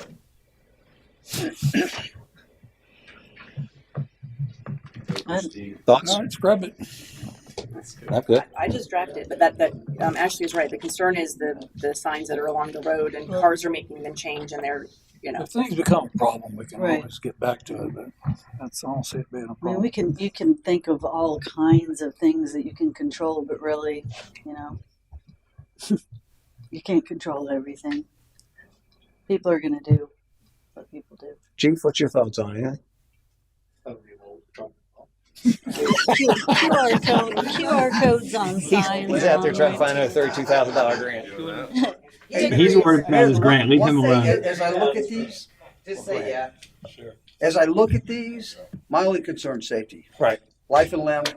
If it doesn't impact that or affect that, leave it or take it out. Yeah, no, I agree. And I think the thought process is you're driving your thing down the road and you're, QR code, I'm interested in that. And you cause an accident because you're trying to interact with the sign. That would be the only, that's Well, I the mean, people should generally know better, but their passenger might take a picture of Right. the QR code. In that Exactly. case, it's beneficial. It benefits. They do look more on their property once home walk-ups. I don't Yeah. see a lot of QR code signs, Yeah, or automated Right. signs It's not something. on US Highway 19. Yeah. So Right. but the code isn't specific to that. So that's why it's, yeah. I mean, you can really delve into things and try to write a code to protect every little situation, but you can't cover it all. And this isn't. I don't think this is going to help or harm Yeah. anything. I'm So okay. just remove it. If Mr. King wants to put a QR code on the city sign, let him do it. Okay. Section So you already scrubbed that one, right? Yep, it's gone. Section 121-10, page 108 of the agenda code, of the agenda ordinance, section 2. This is what was already there. Actually, I'm sorry. This is what Attorney Eschenfelder provided. That was what you were originally provided, and the part I'm talking about. This is state law on usage and removal of political campaign signs. I'm sorry, political campaign advertisements. He put language that you may not erect such sign earlier than 60 days before the scheduled election. Currently, you allow your code allows for no later than 15 days. Sorry, let me read the whole thing. Previously allowed no earlier than date of qualifying and removed no later than 15 days. So it's that his 60 days is a little bit different than that. So I just want to get your input. Oh, okay, so now you can put signs up before qualifying. No. Is that- That's not I think that sounds good. At qualifying. I mean, it says here for city candidates, their signs need to be taken down within 72 hours. I'm in agreement with that. After the election, I think that makes good sense. Yeah, for our city, for sure. Or change it to 60 days before. Yeah, right now it's qualifying. prior to qualifying though? Would you- Qualified is what it is now, right? When qualifying period ends, so you know you're actually qualified to run. So why would you put signs out if you don't know if you're qualified to run? Right. Okay. So this, we don't want 60 days then, right? And you can keep the language you had. You had, like you had date of qualifying, no earlier than the date of qualifying is what you had currently. That can stay. That makes sense. Yeah. Attorney Estenfelder, when he did the redraft, did this. Maybe other places allow 60 days no matter when qualifying is. I'm just bringing it to your attention that right now there's a conflict in what we have. Yeah. So we need to decide which way you want to go. Qualifying. Okay. And then 72 hours after. That's the job. That is, the second part is governed by statute. So you are good on that. Okay.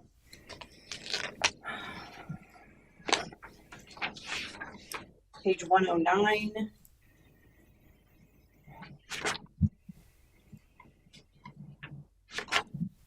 Paragraph 3A,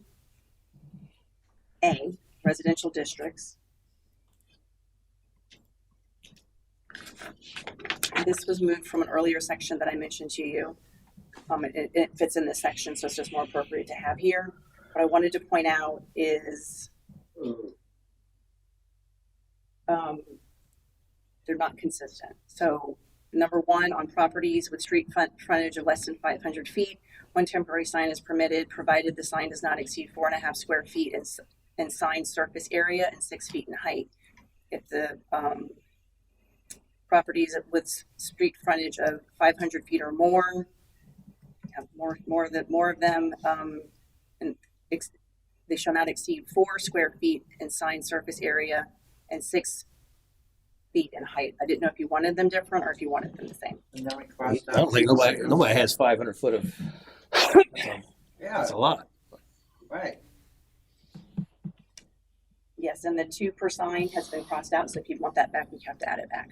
Right now, it allows on properties with street frontage of 500 feet or more, up to 3 temporary signs are permitted, provided the sign does not exceed 4 square feet in sign surface area and 6 feet in height. 2 political signs per candidate or issue. Do you need to add that back in there? If you guys want it, yep, you do. Yes. And it's not, on the properties with less than 500 feet, it does not have that, so you probably want that in both sections. I think the numbers should match. Bless you. The 4.5 feet should be the same in both. I mean, I think that's just an oversight. Who's out there measuring that 500 feet? Chief. Chief isn't. So Chief's not even paying. are we pulling the 5? So nobody's measuring that. What I pointed out that the sign of the sign or size of the sign you're allowing is different. Right. And there may be a reason you want it, it's by half Well, a one foot. is numeric and the other is And that's two, and they're all so different. so And I started to go different. through and change all that, Right. and that's a lot of Right. time. I would just make them both 4.5 feet. Okay. If everyone's fine with that, we can do 4.5 feet. And my next question is, we already talked about this earlier. And you see paragraph 2, it says 2 political signs per candidate or issue may be placed on each residential parcel. That was stricken by Attorney Eschenfelder. If you guys want that, we need to add that back. Yeah, it needs to go back. So that's basically saying you can have more signs if they're political, but if it's not political, you can only have one if you have 500 feet, right? If you want to allow the 2 signs, but yeah, because that's specific to political. Why can't you I just feel make that like one? this is then? a full review again of this. Should we be making this a workshop again? Because we're kind of, I didn't expect it to there's be no too many way changes. we're going to get through this, right? I And we didn't- have other yeah. things. It's up to you guys. I did not expect there to be so much Right. conversation. So and everything. there are, the only problem with that, there are people waiting on this from the I digital know. sign perspective. And I don't, It's a blow by blow right now. I mean, I- I don't know where the changes even. I don't know, I guess why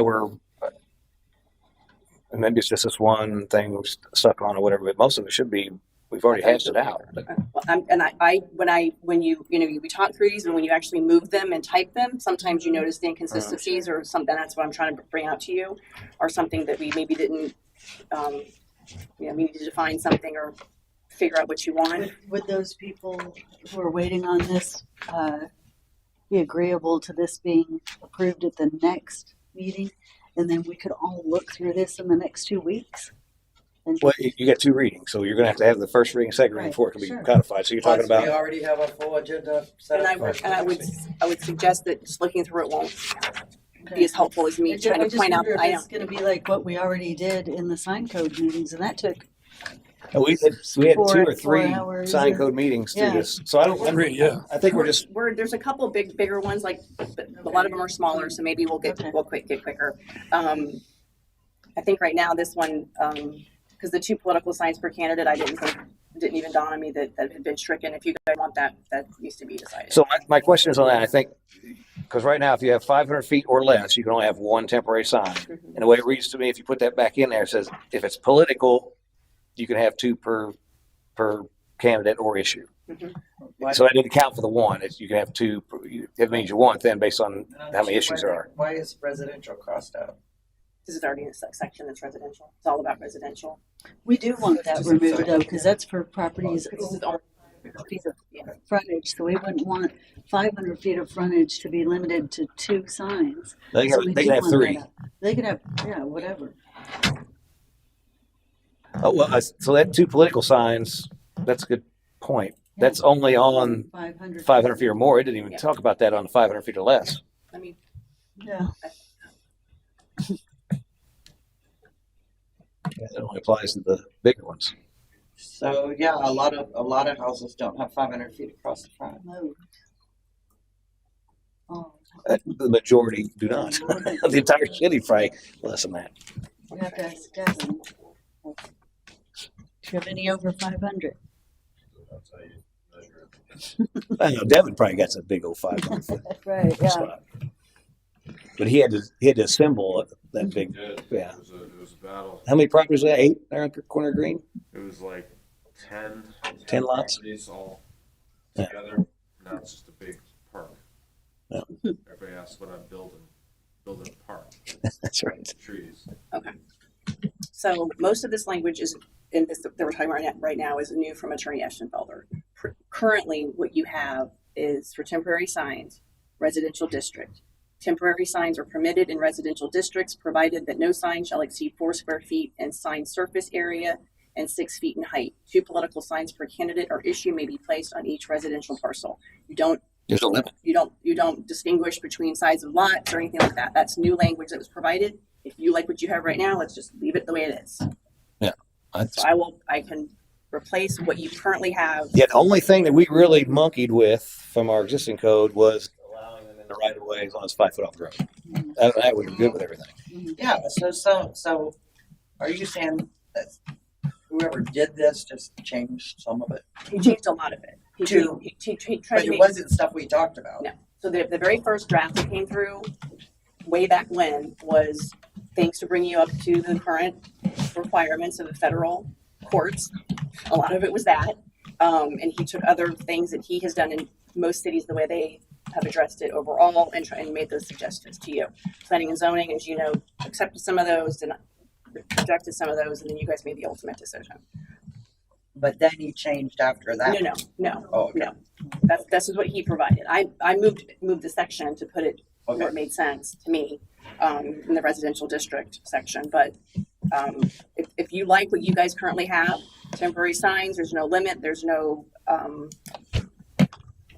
size limit, which is 4 square feet of sign surface, 6 feet in height, 2 political signs per candidate or issue may be placed on each residential parcel, no 500 foot or less than 500 foot. We can just go back to that. Yeah, I think it's. All right.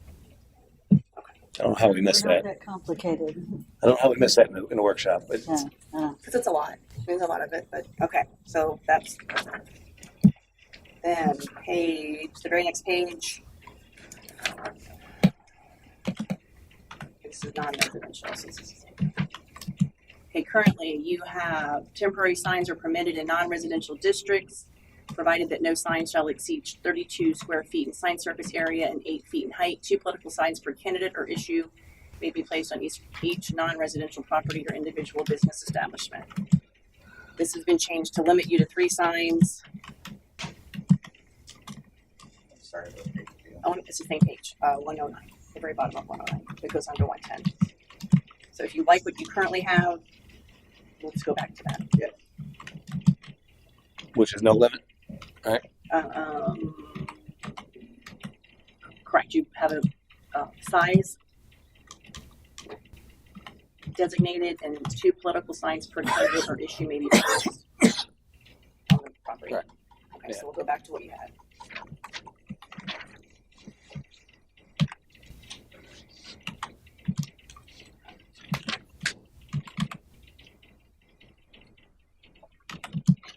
Right, the next section underneath that on page 110, I added except as provided in section 121 8B1, allowing that right of way, signage in the right of way that we just talked about a few minutes ago. I just want to double check it since we've made a few additions and deletions. Yeah, but I'll I just double check all the numbers and letters and stuff like that. Yeah. Okay.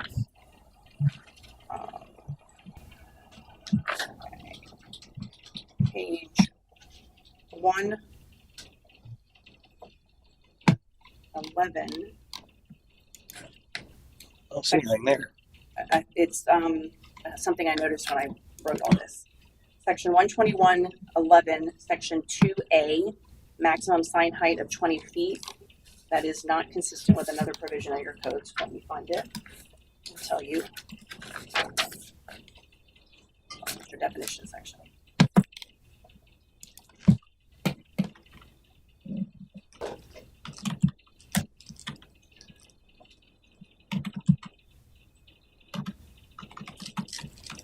Right now in your definition section of when you define freestanding, you have a 25-foot maximum.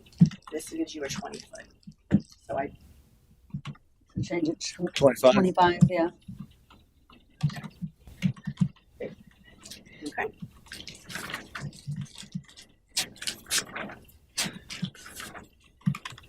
Page 114, section 12116. You removed maintenance or repair of. Okay, so I think this is the part that we had a long conversation. I think this is the part about needing a permit to be able to change the face of the sign, and the way we left it was we did need that. I've since looked at different signs and stuff, and again, I don't think you need a permit to change your sign face. You got to take the bezel off, and swap it out and do it. You shouldn't need a permit to do that because it's not changing the size of it. It looks like most signs. I can't remember what how the code's written, but it was almost like if you need a tool, you need a permit. And it was decided with that conversation last time. It was decided that that's why you'd remove maintenance or repair of, and that. I'm talking about changing, not repairing it, not cleaning it, but actually changing the and maybe it's on down a little bit. This says if you're going to erect a sign or construct a sign, alter or relocate a sign, you would need a permit. Right. But if you're just going to maintain it or repair it, you would not. And maybe it was the alteration. Chris, you remember that conversation? I remember it. We just- I do, and I'm in agreement with you, Eric, that if you're gonna just switch out the plastic in your sign and you're gonna go from a company that went out of business and just slide a new thing in there and using the same sign structure and everything, I don't think you should need a permit for that. I think that's a little bit That heavy would be on the that. removal of Alteration. alteration. Yeah, definitely. So just scratch alterate. Yeah. The only thing you could now alteration is a broad term here. If I'm altering the sign, I'm actually tearing out, put a new one on. That's altering the sign too. We're really talking about just alteration of the That content. would be the repair. Content alteration would be acceptable. Right, the message, not the architect. Maybe just after alteration, put not including content. Would that fix that? You think? I might have to give you some more language than just that, but I get the idea. Yeah.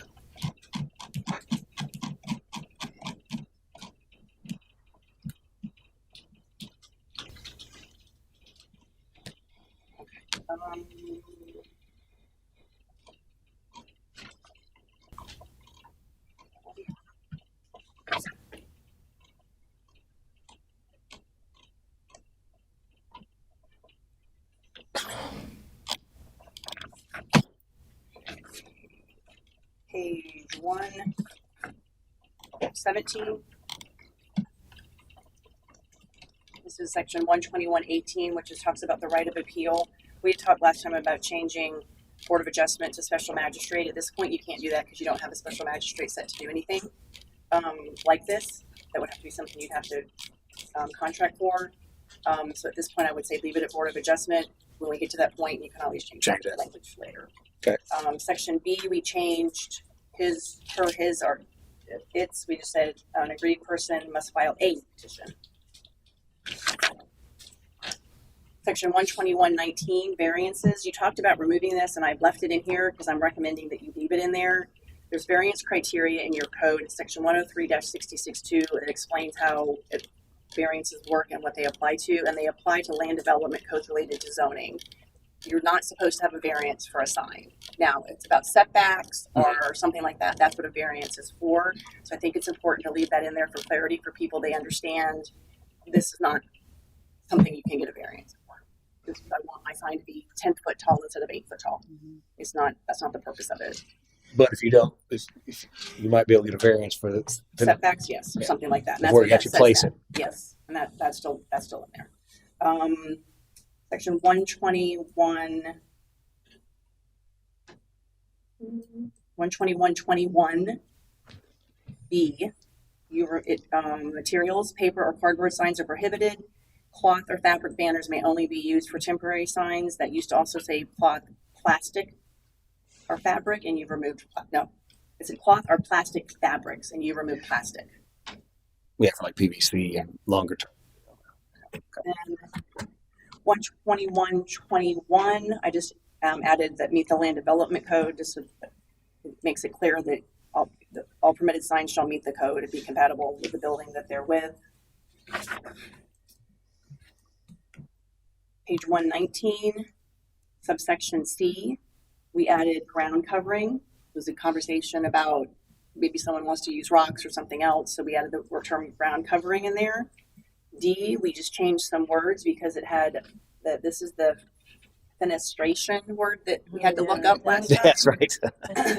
So we changed that to openings. Everyone, since we all knew what that meant, I thought that would be good for everybody. Okay. Dumbing it down. On page 120, in paragraph L, it says signs shall not be located on publicly owned land or easements or outside the street right-of-ways except bus stop informational signs. You removed informational and said except bus stop signs. And then the rest of it's the same. Okay. Tony looks a little sad we removed it. By the way. Okay.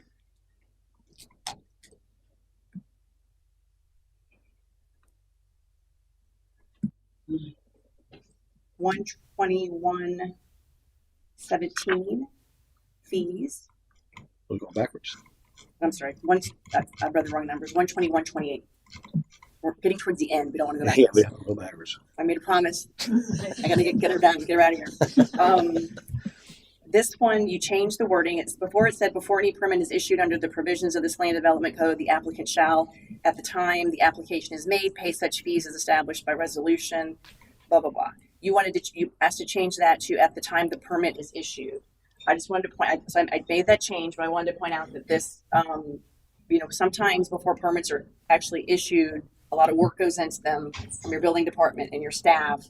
This would have, and part of that payment for that work is how they continue, right? So if you only require payment when the permit is issued versus when the application is made, you will be affecting the income to the. Well, that's the way we do it on any permit, right?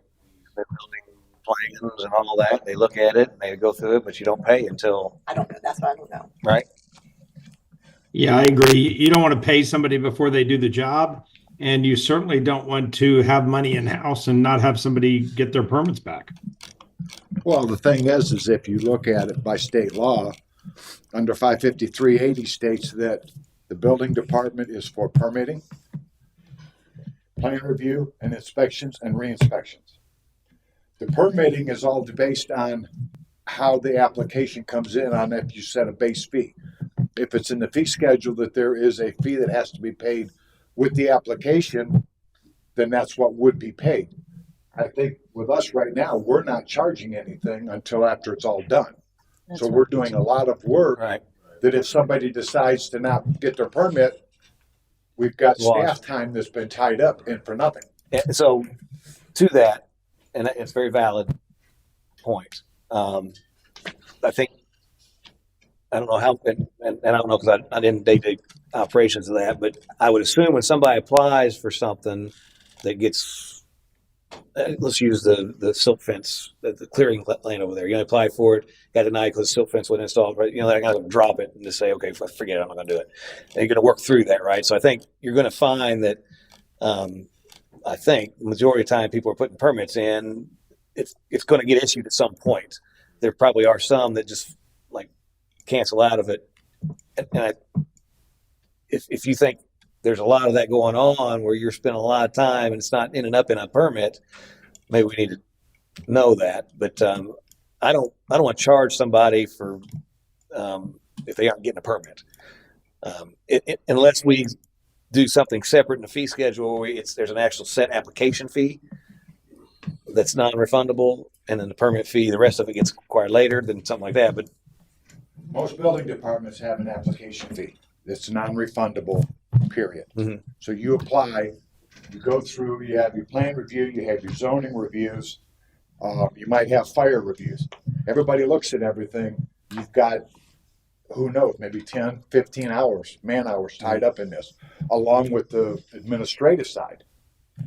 That's where a lot of people have that as far as their application fee that's non-refundable. A lot of jurisdictions have $300 for a new single-family house, $600 for a new commercial building. That is non-refundable, but that's to cover everything that has to be done to get it to the point to be ready to be issued as a permit. Because you have all them hours, man hours in the back time. And like I said, I don't think we charge anything. No, we don't. As far as for an application to come in until it's done. And then if they decide they don't want to pick up the permit, you have all that time that's been spent that you're having to eat. Well, and obviously, I think the fee schedule we have, I think our permit fees are relatively high compared to other areas. I hear that from contractors. So I think it's kind of built in so that if we do have that, it's making up for it later when actual permit's issued. So I've heard that too. So I definitely don't want to charge somebody if we're not doing it. And I don't know if I want to change the structure, although we can look at that. But I don't, in this case, it's saying that, and this is before the application is made, so they would pay up front for a sign permit whether they get it or not. Right. So I think It sounds like from what Tony's saying, that's not the way it's working anyway. Right. Now they're not paying, so this, actually the change is. So we need to make it what you guys are doing, so reflect what we're actually doing. I'll be quiet and move on. And I believe we spoke with Veronica about that day and tried to mirror what this is actually doing. Once you said that triggered my mind too. I think you're correct. So I think as we go forward with this, if we find out that we're spinning our wheels and not getting any money, we probably need to look at the structure fee. But I think the way we're doing it is okay for now. At least I think.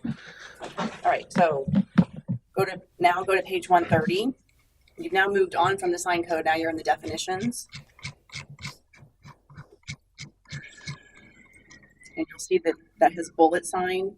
There's a bulletin. Oh, that's a slip. Bulletin sign. I'm not going to point all these out. I'm just going to use this one as an example. Your definitions were done in two different ways. Some were under sign, comma, in this case, bulletin. Then other sign definitions were by the name of the sign.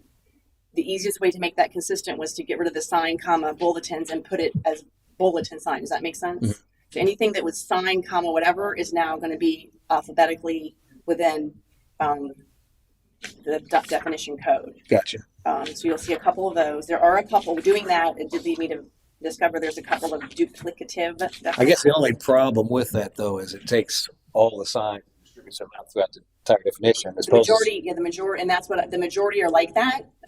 And if the majority were sign, comma, whatever, I would have gone that way. But to put, and I can still go back and put them all as sign, comma, bulletin, sign, comma, canopy. I went the quickest way. Right. Global. I wonder if it wouldn't be better to have it all signs are together and then broken out. You can do whichever. I just went because that was the quickest way. If you want them all as sign, comma, whatever, I just have to redraft it. Because the first thing you're going to look for when you're looking at sign definition, you're going to go to sign. Then you're going to. I agree. I prefer it that way, but I was trying to I get it. save time and money. Yeah.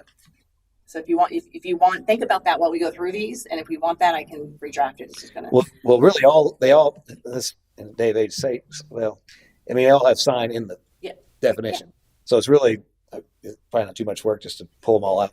Well, what's hard is I have to go back to the original, right, and I have to strike. You have to strike what you want to change and underline. So you have to read. It's not just move. You do want to leave this the way she's done it. You do want to leave this. It'll take. Well, like I said, you can still search for sign, and it rolls down through it. So fine. It would take a few hours. No, we ain't paying you. Okay, that's why I did the easiest way. All right, but page 136. But Sal, he could probably do that in his spare time. Well, Sal's amazing, right? Page 136. There's directional sign and directory sign. You have two definitions. I don't have a preference. Just tell me which ones you want to keep.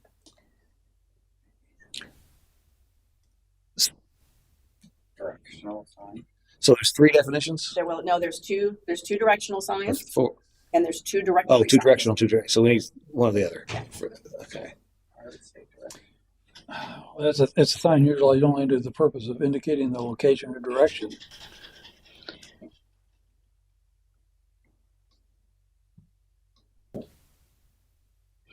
The blue ones.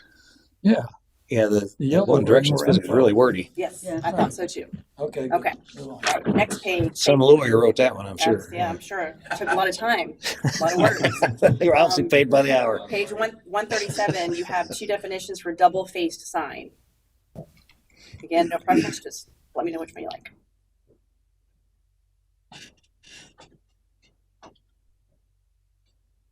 The yellow one.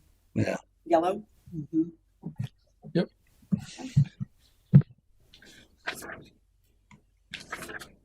Next. All right, page 140. You'll have the definition of festoon, which has already been there. What I'm asking now that you're allowing it, because previously you didn't allow for them, do you want to put any limit on how often or any kind of limitations? We just made them temporary. But Yes. Yeah, they fall under this temporary sign code. Yeah. Right. Yeah, I think it's So fine the all way it is. covered We in the don't- temporary All right. sign code. Which is 2010 section. Okay, page you one. know, you say do we allow them? Now you do. Wait, yeah. Hold on. I'll go back Well, to I was the talking front. about how we prohibited it. I think you did. Now you allow them. It collapsed out. Didn't you say you saw them in Brazil, Eric? Yeah, let's go back. I thought we had them. It was signed specifically prohibited, section 121.3, and you guys wanted to. Oh, it is that. crossed out. Yeah. Yeah. Maybe another copy. It was there or something. Okay. You're good. Okay. Page 143. You have two definitions for ground sign.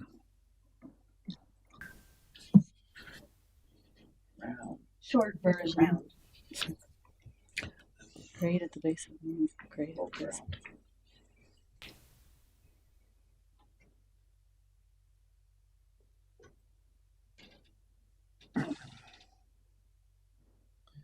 Yeah, that's the blue one. The black one. The non-highlighted one. That's ground level. Ground sign is it's yellow and Yeah, there's a yellow ground sign, and then below there's a ground sign in blue. The blue. Yeah. The short one. Everybody knows what a ground sign is. Yep. Okay, so we want the short one. Mm-hmm.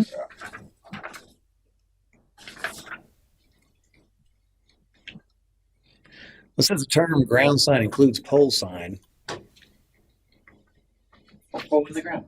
The ground sign. A pole in the ground. But we have a pole sign definition too, right? I'm pretty sure it is. So I mean, look, is there potential for conflict there? depends on what it says. Let's see. The top one says, Eric, ground sign means, hold on a second. Ground sign means any sign or other than a pole Right. sign. So it used to be separate. And so Pole my sign. question is pole sign was going to be a conflict now? Pole sign is defined as a sign independent of support from any building that is mounted on freestanding poles or other supports so that the bottom edge of the sign face is 8 feet or more above grade.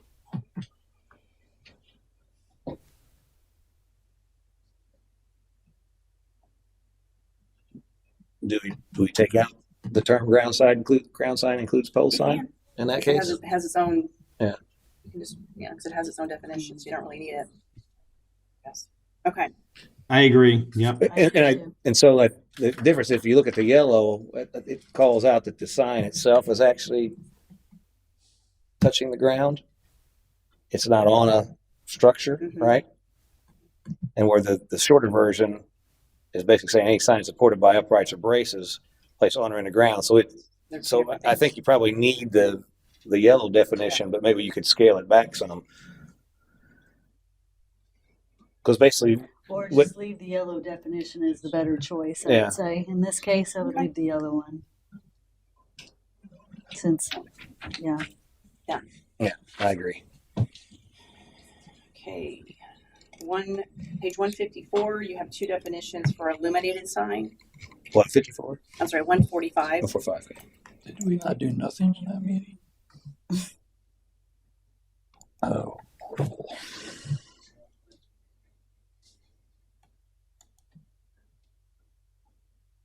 We added that, right? It's put that in there. What is highlighted? Just for me to know that It's my note to me. There's two of them. We have to pick one. Oh, there's one below. Gotcha.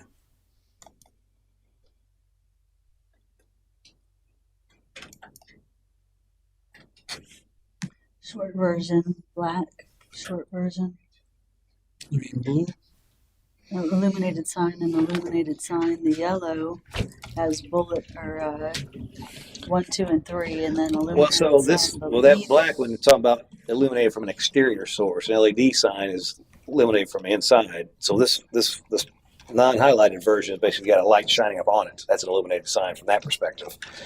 The other one, Well, they both say illuminated sign means a sign which either 1, 2, or 3, and then illuminated sign means any sign which contains integral, I can't say the word, artificial illumination.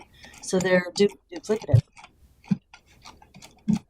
oh, it's, yeah, right. So that it, or contains light on it. I see what you're saying.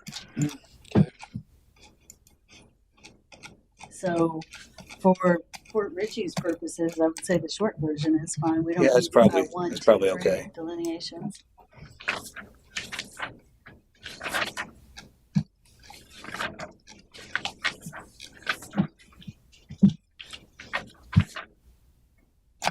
Yeah, I think it's fine.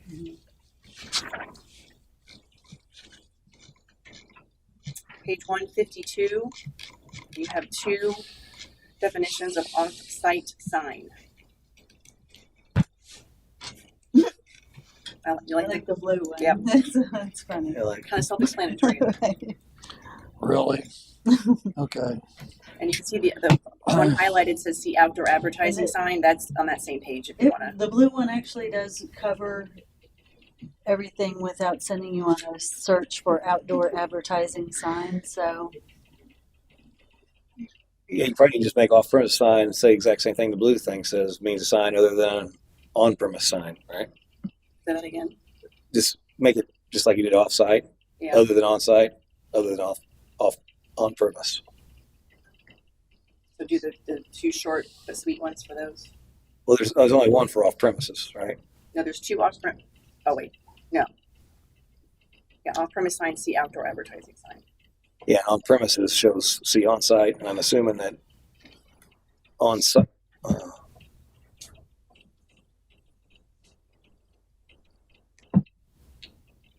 You have two definitions. Maybe off-premises see off-site sign.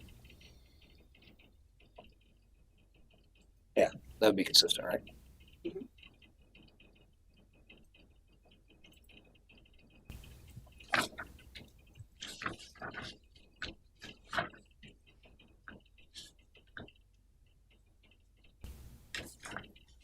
We also have two on-site sign definitions.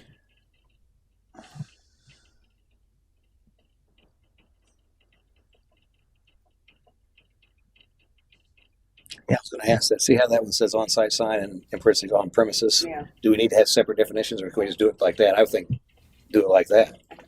Yeah. Instead of having separate ones referring to each other, just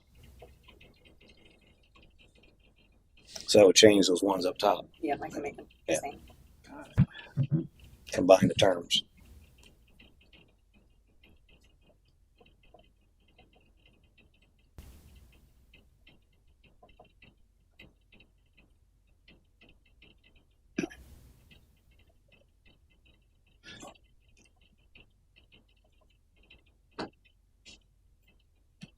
The yellow, I guess. I like the yellow.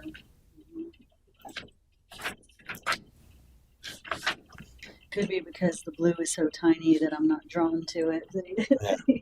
Just a Might be a mind game.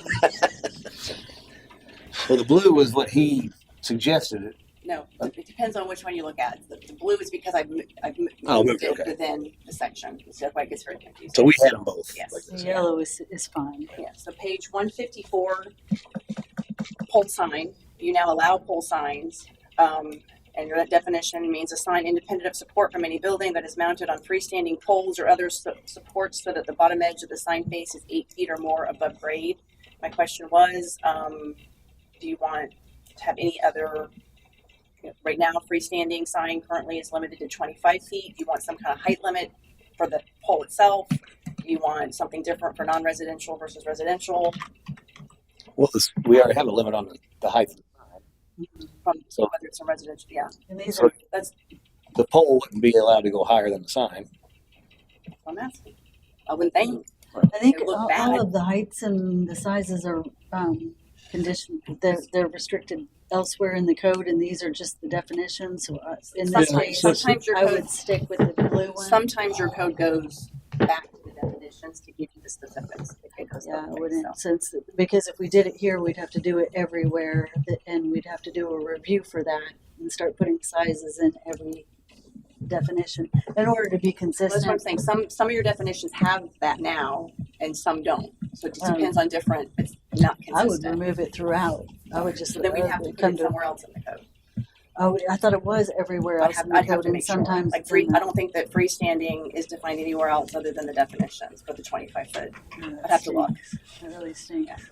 Oh, look, maybe we take that 25, or we change it to 20, 25, to make it consistent. Maybe just take the height It out of should the be in definition. one area Yeah. and not in both. Yeah, okay. Yeah, Right. take instead of changing it, take it out. It's already. You have on that same page, you have two definitions of portable sign. Blue. Yeah, blue. Obviously, you don't Pretty basic, put yeah. but not on windows because it's self-explanatory.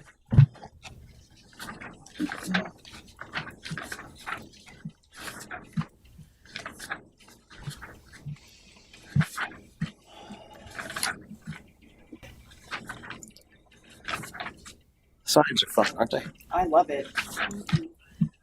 You're alone. There's nothing better in government than sign code. All right, page 165. And you could. We're going to put some signs up, aren't you? Well, are you chained over there? Let you guys. I don't know what's keeping you. How much longer do you think we got with this? We only have like 4 pages on this one. Almost there. So 165. Okay, you are now allowing swing signs, which this is the kind of a basic definition I found. Swing sign means a sign suspended from an arm, bracket, or other fixture in such a way that is free to swing freely. You've not allowed these before, so they're not addressed anywhere else. So the question is, you want to address size, address any issues with storm and wind and it's good. That's a definite safety issue. I'll just leave it there.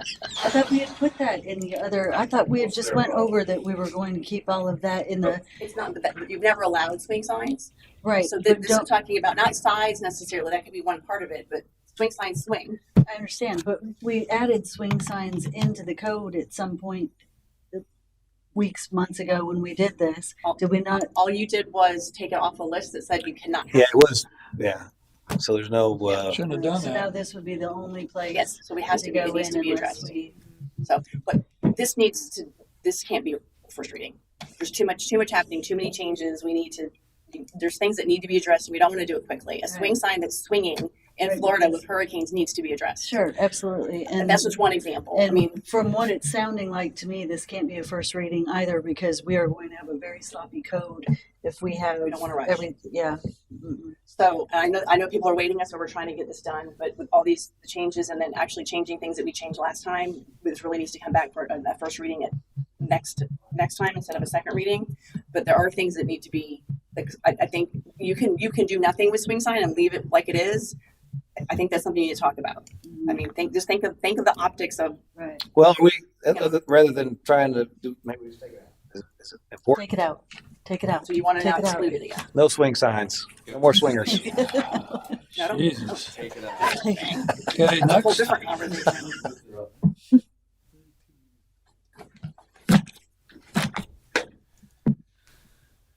You have two let me tell what page we're on.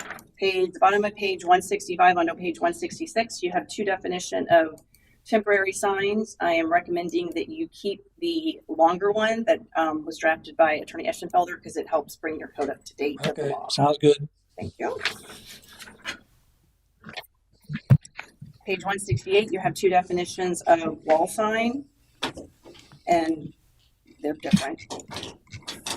They're not even Definitely consistent. different. Even the numbers aren't Yeah. the same. So what is the text of the code?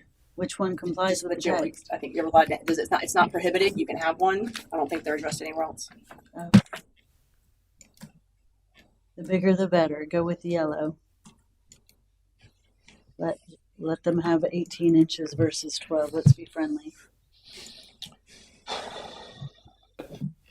We talked about it for a long time too on that one. I remember. Can you see it from the road or from the park? Right. You know, like, So we're going with yellow? I would say lean on the side of generosity. It's not a big deal.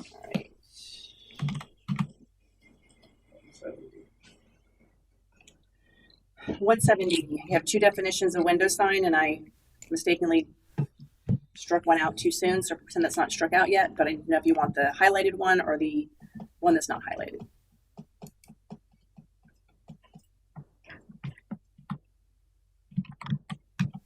One limits to 4 weeks. I like the yellow one actually.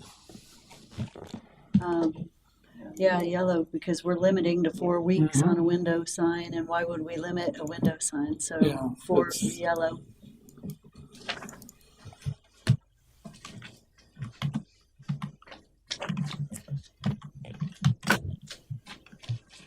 Hey, She we're looks done. like she's done. We're done. You'll see it again. Next time you see it, just we won't read it. Just Yeah, right. Yeah. say yes. Or no. It'll come back and we'll Find it they again. won't find any holes anywhere. Right. Swing sides. They're gone. You can't have that now. Yeah. It's not that you can't have it, it's that our No. code doesn't define it either way, so go ahead. And like, we don't, I'm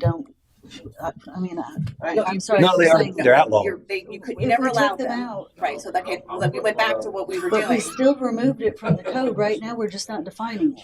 Well, if you're going to have it in the code, you need to define I have it. a big one on Bay Boulevard. So right now it's Well, it's excluded. defined. I don't know No, about well, that. It's yes. defined and, Well, and it's excluded. right. If it's excluded, you don't really need to Oh, define that's it right, because necessarily. you're saying that it Well, yeah, Yeah, you it when, gives it a generic idea. Yeah, if you're going to allow it. but is it in the specifically not allowed Yes. category? Yes. Okay, all right, and yeah, then we We can't went have back those to that. anymore. No swing sign. No. We did have a Right, long so I discussion recommend on that go those back before. for its first reading next time due to the pretty Okay. substantial change. So we will, do I need any kind of motion to table? Motion to anything? table. Yeah, can I get a motion to table? Motion to table the sign code, first reading of the ordinance. Until next meeting, yeah. Is there a second? Next. I got a motion and a second. Lisa, second. Okay. And your next ordinance is the one that's been traveling with this for the WOD. So I would probably just keep that on the same track because that's going to reference this. So Any further discussion? Any public comment? No. All right, bring it back for a vote. All in favor, signify by saying aye. Aye. Yay. Aye. yay. Opposed? Motion carries. Are we making a motion then to do this later too? I would keep them together. So if I make a motion to keep item number 5 with item number 4. Second. What is item number 5? This is a motion. Go ahead. Yeah, please look at it in case there's any changes you want to make. We changed the waterfront overlay district to say signage. All signage shall comply with chapter 121 of the city's land development code. Yeah. Yeah, so I got a motion to table from Lisa and a second from Christine. Okay. Any more discussion? Any public comment? Seeing that, put a vote. All in favor, signify by saying aye. Aye. Aye. Aye. Opposed? Motion carries. Okay. No more sign code tonight. We got, next up is item number 6, lien payoff request for 5701 Regis Avenue. I'll pass that to Mr. King for introduction. I'm going to pass that to Adam. Adam, Are you tracking that this specifically? is the lien payoff request for 5701 Regis. Yeah, I don't think Adam knows about it. I can speak to it if you'd like me to. Please. As you can see from the information provided, there's a number of outstanding liens on this property. It either has been sold or is in the process of being sold. I think it has been sold.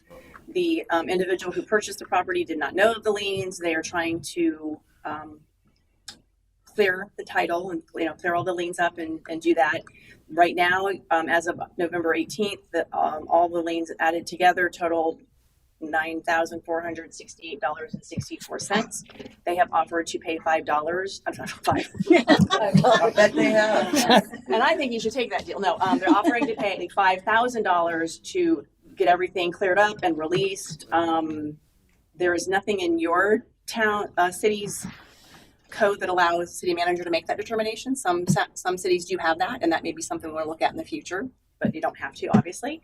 So it comes to you guys to make that determination if you want to settle the matter for $5,000 versus not settling it for $5,000. Obviously, the pro is you're gonna get $5,000. You have a new purchaser on this property. You're gonna hope that they know to keep it up because they're looking at how much they're paying because someone didn't mow it in the past. And sir, Angie, I've got a question for you.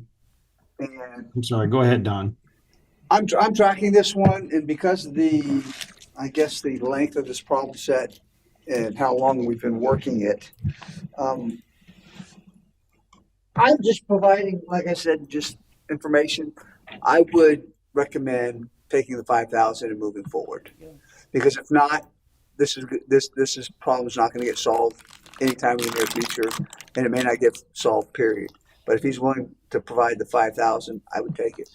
So I'll add to this without doing the math, but it looks like the 5,000 actually covers our cost pretty much. The rest of it's interest. Yes. So we basically waiving the interest portion of it. Yes. And obviously a lot of this is mowing, which obviously, does it really cost us $100 some to mow a lot or whatever? So I think $5,000 probably makes some sense.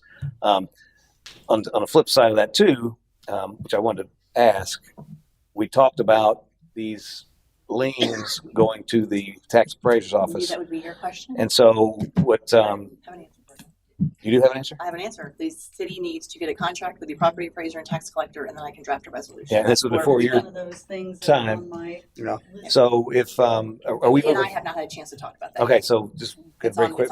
We have a list and we haven't had a lot of time. But that's, I've been updated on this through Andrew Butterfield, and based on the historical information and based on, I guess, his discussions with Nancy, his feedback to me was, we can draw out this process. It is interest, and we can just recoup that 5,000, or we continue to push for the rest of that, which we will probably never see. Well, so with this new method, it would go on the next tax bill. Right. And so, of course, if they didn't pay the taxes on it, then it would continue to roll. I guess it'd be our tax lien at that point. I don't agree with that for this, not for this Well, one. no, I'm just saying in general, let's have it work. Right, yeah, going forward it would, but. So if we, and the other question I had is, if we do that, does that open up all our liens for negotiation? Yeah, anyone can anytime Are come we in and say. beholden to negotiate it down? And that's not necessarily a bad thing. to No, do. no, absolutely. Yeah, The title agency should inform these people, though. they should have. That's the thing. They should be responsible, but That's how these liens came about. There was a title search done. I thought he had already purchased it, though. But it was purchased, but that they weren't paid. Well, how they weren't paid at closing?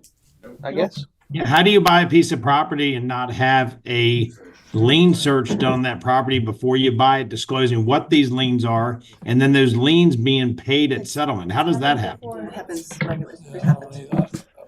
Cash deal, it's a cash deal Yeah. with no title search. Yep. But So there's no title company involved. Oh, But this was.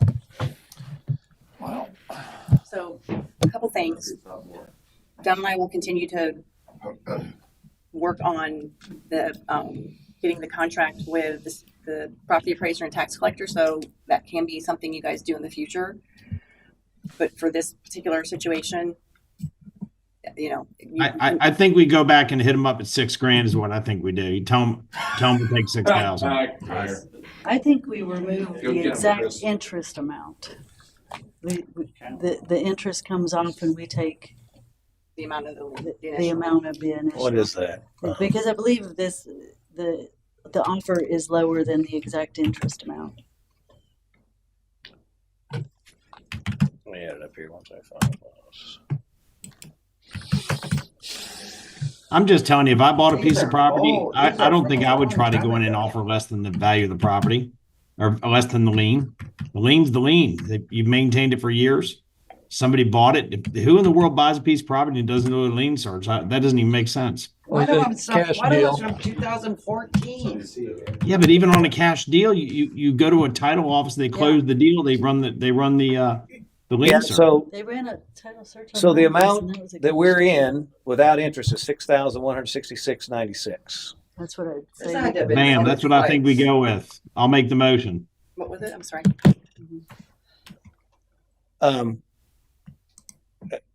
If we're going to do that, let me make sure the math is correct. So two. This property had to have been sold twice because it was an empty lot and a house was built on it. I don't believe there's a structure on the property now. Yeah, there is. Is there? There was a demo at some point in 2012. There was a demo. I don't know that. Yeah. So 6,166. You could just say take it minus interest. Motion to take to counter at the Amount owed minus interest. amount owed minus interest. And Was it's, it 6,200? that should be $6,166.96. Okay. That's fair. I'll second that. Okay. Motion second. Any further discussion? Public comment? I don't agree. Well, I think we're Well, hey, You gotta get there. you get it. Gotta be on the mic. good about it. Name and address for the record. Adam Thompson on 633 Ridge Road right here. I live here. I think we're setting a bad precedent. I think everybody that's going to owe us something is going to come here, but I agree you have to do your due diligence. They owe us $9,000. They owe us $9,000. If he's got enough cash to buy a cash property, he has $9,000 laying around. I personally believe that. I mean, I think at this point you start taking off interest, everybody's going to come through here and be like, hey, we did this, and we're negotiating all these things down. And, right now on the books, we have $9,000 that's owed to us. We're wiping away $3,000 or something. So I just do what you want. I'm going to follow your lead, but I just don't agree with it. I think we do the whole 9,000. Some of these things were from 2014. But this house sold in, this property sold in 2020, and then it sold again in 2025. So twice, it didn't get caught. There's one from 2012 in here. It's a matter if they do a title search. It's sold at least twice. That's as far back. I just went back as far as 2020. So how this one obviously didn't have title search done before. So how were they alerted that they had these liens? What were they trying to do? Title search. They did it after the fact. I don't know. We don't. I When don't think I we just know. get them and provide them the information. So I don't know. So they evidently bought it, not knowing the risk, and then they did a title search. Like, oops. And he could just stay in it and not pay it. It's there's ways to look at this. I totally agree with Adam. It's there, right? But I'm understanding cash flow situation too. We can get it taken care of and not worry about, because if we don't take that, it's $6,000. We're not getting $9,500 for how long, right? We're getting the present value money and all the different things to take consideration. Maybe it's better to go ahead and take the discount. But it was why I asked the question too. Do we set a precedent now that everybody's going to be asking to come down and They can ask, and you case by case basis, and you make that determination. And from my belief in with Adam's discussion, the interest that's self-inflated by us based on the price of the bottom. So that's ethereal.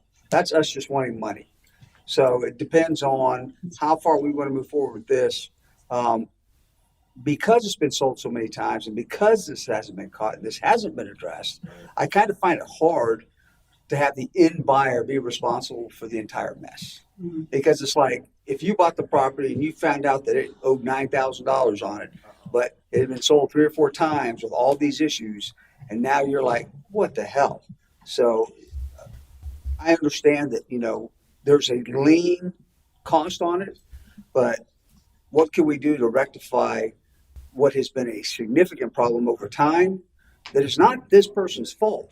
The only problem this guy created was purchasing the property without getting, this paperwork before he did it. it's his fault, 100%. Yeah. Well, and I would too. I agree with you, city manager. But the fact is we put out citizen money. We put out taxpayer money out front.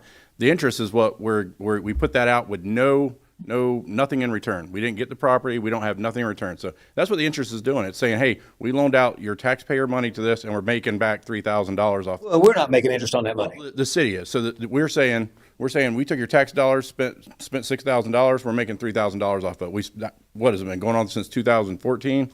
12. So like, I really think that at this point, in this juncture, we're not talking about something that's 2 years old. We're talking about something that's been flying around here, and the taxpayers have paid this, 20 years ago, whatever, 10, 15 years ago. So I think that the interest case is in this case, I think is something that I don't think we let go, because again, we use taxpayer money that we got nothing back for, and all we're doing is just recouping what we gave out 10, 15 years ago. So that's my argument. Again, But it's Eric? 15 years ago to somebody else who's the one that collected this debt. This guy didn't collect this debt, he bought it, not knowing there was debt against it. So me, I have a hard time, I think the money should be recouped, what we invested, and then like the $6,166. But me, morally, I think it's bad. Now, this can be what do I want to call it? An exception that we support, but it doesn't become the norm, because we want to resolve something that has been in bad standing for so long that at least somebody should have caught it and brought it to somebody's attention to be able to address it and solve it before it became $9,000. Yeah, does the city have any responsibility for this going so long that we could take something off for the Eric, fact that we- I've got something. Actually, liens expire They do. 20 years, then we get nothing. Right, yeah, so we got So the only Well, he doesn't have to pay this. the only thing you could do before What's that, Chris? working this out, or doing what you're thinking about doing, or adding it back to the bill, the tax bill thing, is foreclose. And that's been talked about here before. I think it was before you were here, because we've been here pretty much together, but it may have been before everyone else. But there's an expense in that. You have to pay the lawyer, you have to file paperwork. It's going to cost thousands of dollars to try to get thousands.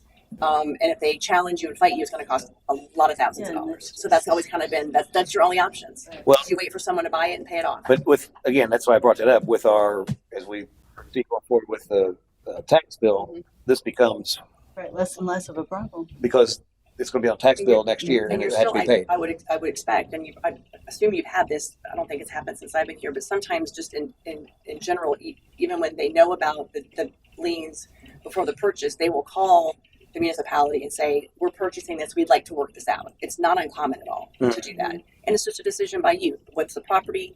Is it now in compliance? All those things come He in. doesn't have to pay it. If he says, well, screw it, then I'm not going to pay it all. Well, You can let it wash over time. So here we have a motion and a second on the floor. I'm still in discussion, Eric. If you Yeah, give I me a know. minute. Right. Nobody's called a question yet. So I was going to add one more thing. I'll turn it over to you, Chris. On the amount recorded, we have a charge to file the lien. Is that include? So on this 125, I'm assuming it's 125 is what our charge was, and we had to pay a lien fee on top of that. That's not reflected here, correct? Or is it? Yeah, I don't think you don't pay. I record Yeah, you just get the reports in based on public. what is provided by the building department. They say it was $125 to mow. You file a lien. That's what How much is a lien? $10 per paper. So we need to So add minimal. that. So yeah, that's Probably add that many times, just Okay, to make so- sure that we recoup everything. But it might not have been $10 in 2012. Yeah, it could have been less. right. Let's Chris. Let's go. You have the floor. Thank you. Eric, this house just sold 2 to 3 weeks ago. You don't buy a $328,000 house and not go check the liens on it. I agree. Okay. So it just sold. It's a nice house. This is not some dumpy lot. Some guy didn't buy it in a poker match. Somebody bought this house. It's a nice house. It's new. It's got a garage. So this is not some cheap dumpy house. I think you stick with the money he owes, and that's what it is. If he didn't go do the lien search when he bought a house for $300,000, then he needs to pay us $9,000, which is owed to the city. Okay. So I have a motion and second on the floor. Do you guys want to move forward with a vote on that, or do you want to retract it? Tell me the motion. So the motion is to accept, right now, to accept everything owed except for the I interest. want to revise my, wanna because I amend the do want motion? to add $10 for each lien, because we need to get everything back that we have in this minus every bit that the city is owed. So add $10 on for each lien.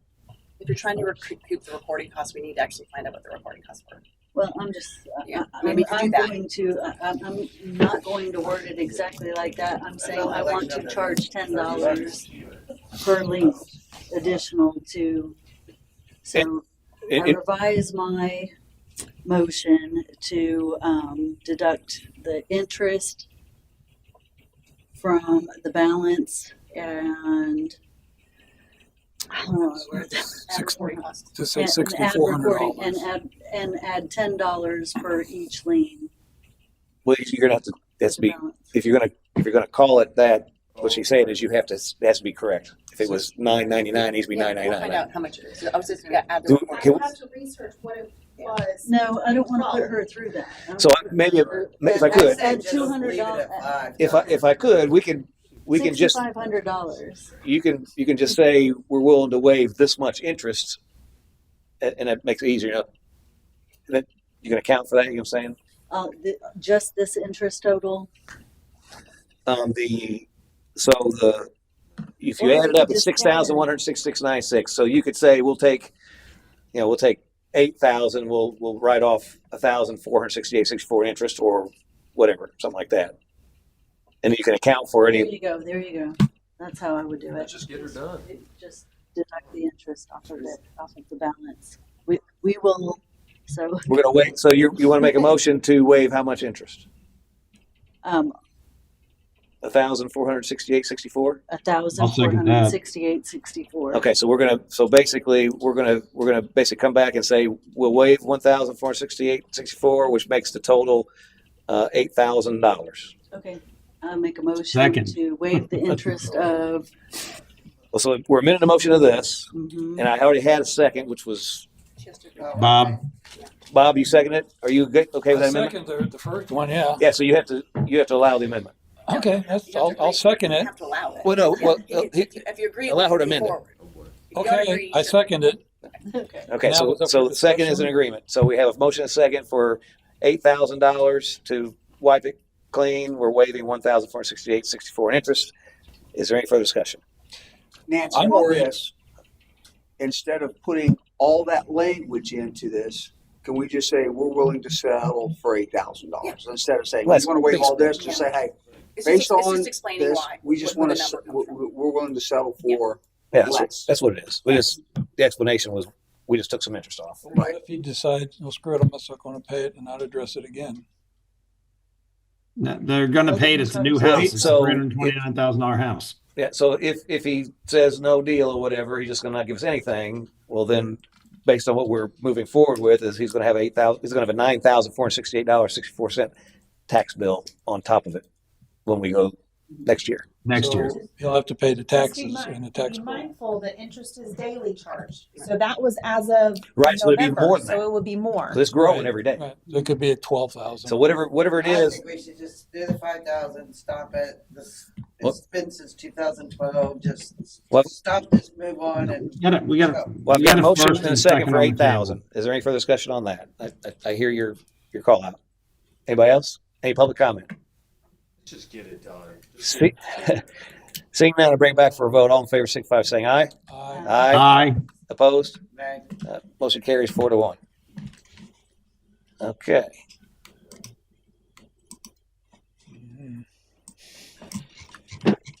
Next up is item number 7, surplus of impounded vehicles. I'll pass that to Mr. King for introduction. I'm not tied to that one. I Chief, believe that's in fact. under another one that chief or legal. I'm happy to Yes. explain it. It's the same thing you see every Every- so often when the chief gives me these little packets and I return it to him. It I'd goes like to through. make a motion to continue the meeting until 9:30. Good catch. Motion is second. Continue meeting. Any further discussion? Any public comment? Seeing none, put a vote. All in favor, signify by saying aye. Aye. Aye. Opposed? Most carries to the meeting. And then going back to The surplus, so you did, is the list of vehicles that have need to go to surplus. Just proving it. just need a motion to approve. Motion to approve the surplus of impounded vehicles. Okay. Motion is second. Any further discussion? Yes, further discussion. Yep. Chief, were we ever gonna get a rundown of those vehicles that were going to the auction? Yes, I have them for me right now, but I didn't get them in time. We have it, but I didn't get it in time in the agenda with the holidays and everything, so we can get it to you, a copy on the next agenda if you want it, or I can just send it to you. I'm okay either way. If you just want to send it to me so I can review it, that'd be great. Okay. Any other comments? Any public comment? Seeing none, put a vote. All in favor, signify by saying aye. Aye. Opposed? Motion carries. Next up, item number 8, GSK 13 subgrant for highway traffic safety funds. I'll pass that to Chief for introduction. Is that something you can introduce, I guess? This is the same grant that we've had before for traffic safety. It's paid for by the Florida Department of Transportation. It gives us up to $15,000 for overtime to go out and aggressively take drunk drivers or impaired drivers off the streets and highways of our city. There's no matching or nothing, no cost to the city. I'll make a motion to approve the sub-grant agreement with the FDOT. Can you add to that authority for City your manager. signature or the city manager to sign it? I think it has your name on it, doesn't Yeah, it? I can sign And it. for the- Okay, with approval of the chief's signature. Thank you. Second? Christine had a second. A little bit before you. Any further discussion? Any public comment? Seeing none, put the vote. All in favor, signify by saying aye. Aye. Opposed? Motion carries. Next up is the GSK 90 subgrant for highway traffic safety funds, item number 9. Is it similar type? This is another grant for the Florida Department of Transportation for aggressive and driving and excessive speed driving initiatives to make traffic safe during the city. It's a grant for $50,000 in overtime for reimbursement to our department with no cost to the department. Motion or discussion? I make a motion to approve the sub-grant agreement with the FDOT, SV 2026-00322. And Chief. Signature of the chief. Okay. The motion second. Further discussion? Any public comment? Seeing none, put it to vote. All in favor, signify by saying aye. Aye. Aye. Opposed? Motion carries. That concludes council business. Next up is old business. Is there any discussion on old business before I open that up? Old business from earlier in the meeting. I've got a question, Matt, if you wanted to address the $500,000 conversation we talked about earlier. You okay with that? City staff? Absolutely. Okay. Adam? Adam Thompson, 633 Ridge Road. So I listened to some of the meeting on the way here this afternoon. I do apologize for not being here. I buried my uncle this afternoon, so I apologize about that. But of course, y'all are talking about something when I'm not here that I should really be here. I did hear that we have $500,000 of unaccounted for money. That is not true at all. What happened? So I'll just make it clear. Our financial part of this audit is complete. It's every dollar is accounted for. What we're looking for in this is just what they call basically what happens is everything you do by our own ordinances, everything $2,500 and above has to be capitalized. So what we did was when we looked at the financials this year, we looked at some of those projects that were operated by or done by ARPA. And those things, because they were over $2,500, had to have been capitalized. So that's what we did. We capitalized those projects. The problem is when we capitalize those projects, those POs are probably 2 years older than what we were dealing with because that ARPA money had already been spent. So when you do that, what happens is they come back and they say, hey, we see this $127,000 capitalized project because that's probably what we spent in that fiscal year. It may be a $900,000 project, but what we spent in that fiscal year, and they want they just need the invoice for it. We're having a little difficulty with that because what they send us over is just says waterfront projects. It says some things that we're not 100%. I try to get with Sal. Some of those things, it could have been the redress that we were trying to do downtown. Why it's labeled waterfront, I'm not really 100% sure, but we're trying to just locate those things that match that PO. And the problem is we're not finding that dollar amount because that PO might have been a $900,000 PO. This is just what we spent in that fiscal year that had to be capitalized. So there's no, every dollar for this year is accounted for. We did get our draft audit back and we had only 11 adjustments because we made most of the adjustments in the before we sent it out to do that. 11 adjustments is very, very good for us. And I think most of them were just like 18 cent here and 19 cent. I think one was like 55 cent. There was a couple of other adjustments that had to be made that I couldn't do on my end. They're back end accounts that I can't do.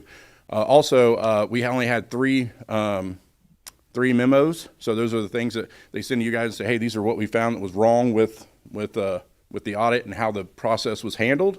We only had three. Two of those were because they had to make those adjustments.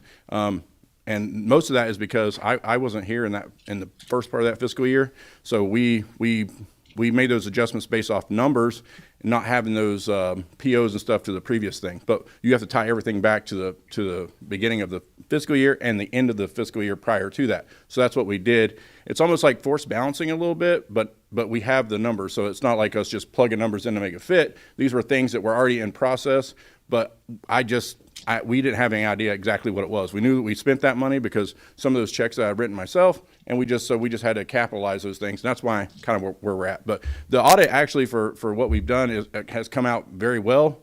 We're just looking for a few more things. I think the only thing that's really holding us up right now is they're asking for some information from tax rolls from 2015 and 2023.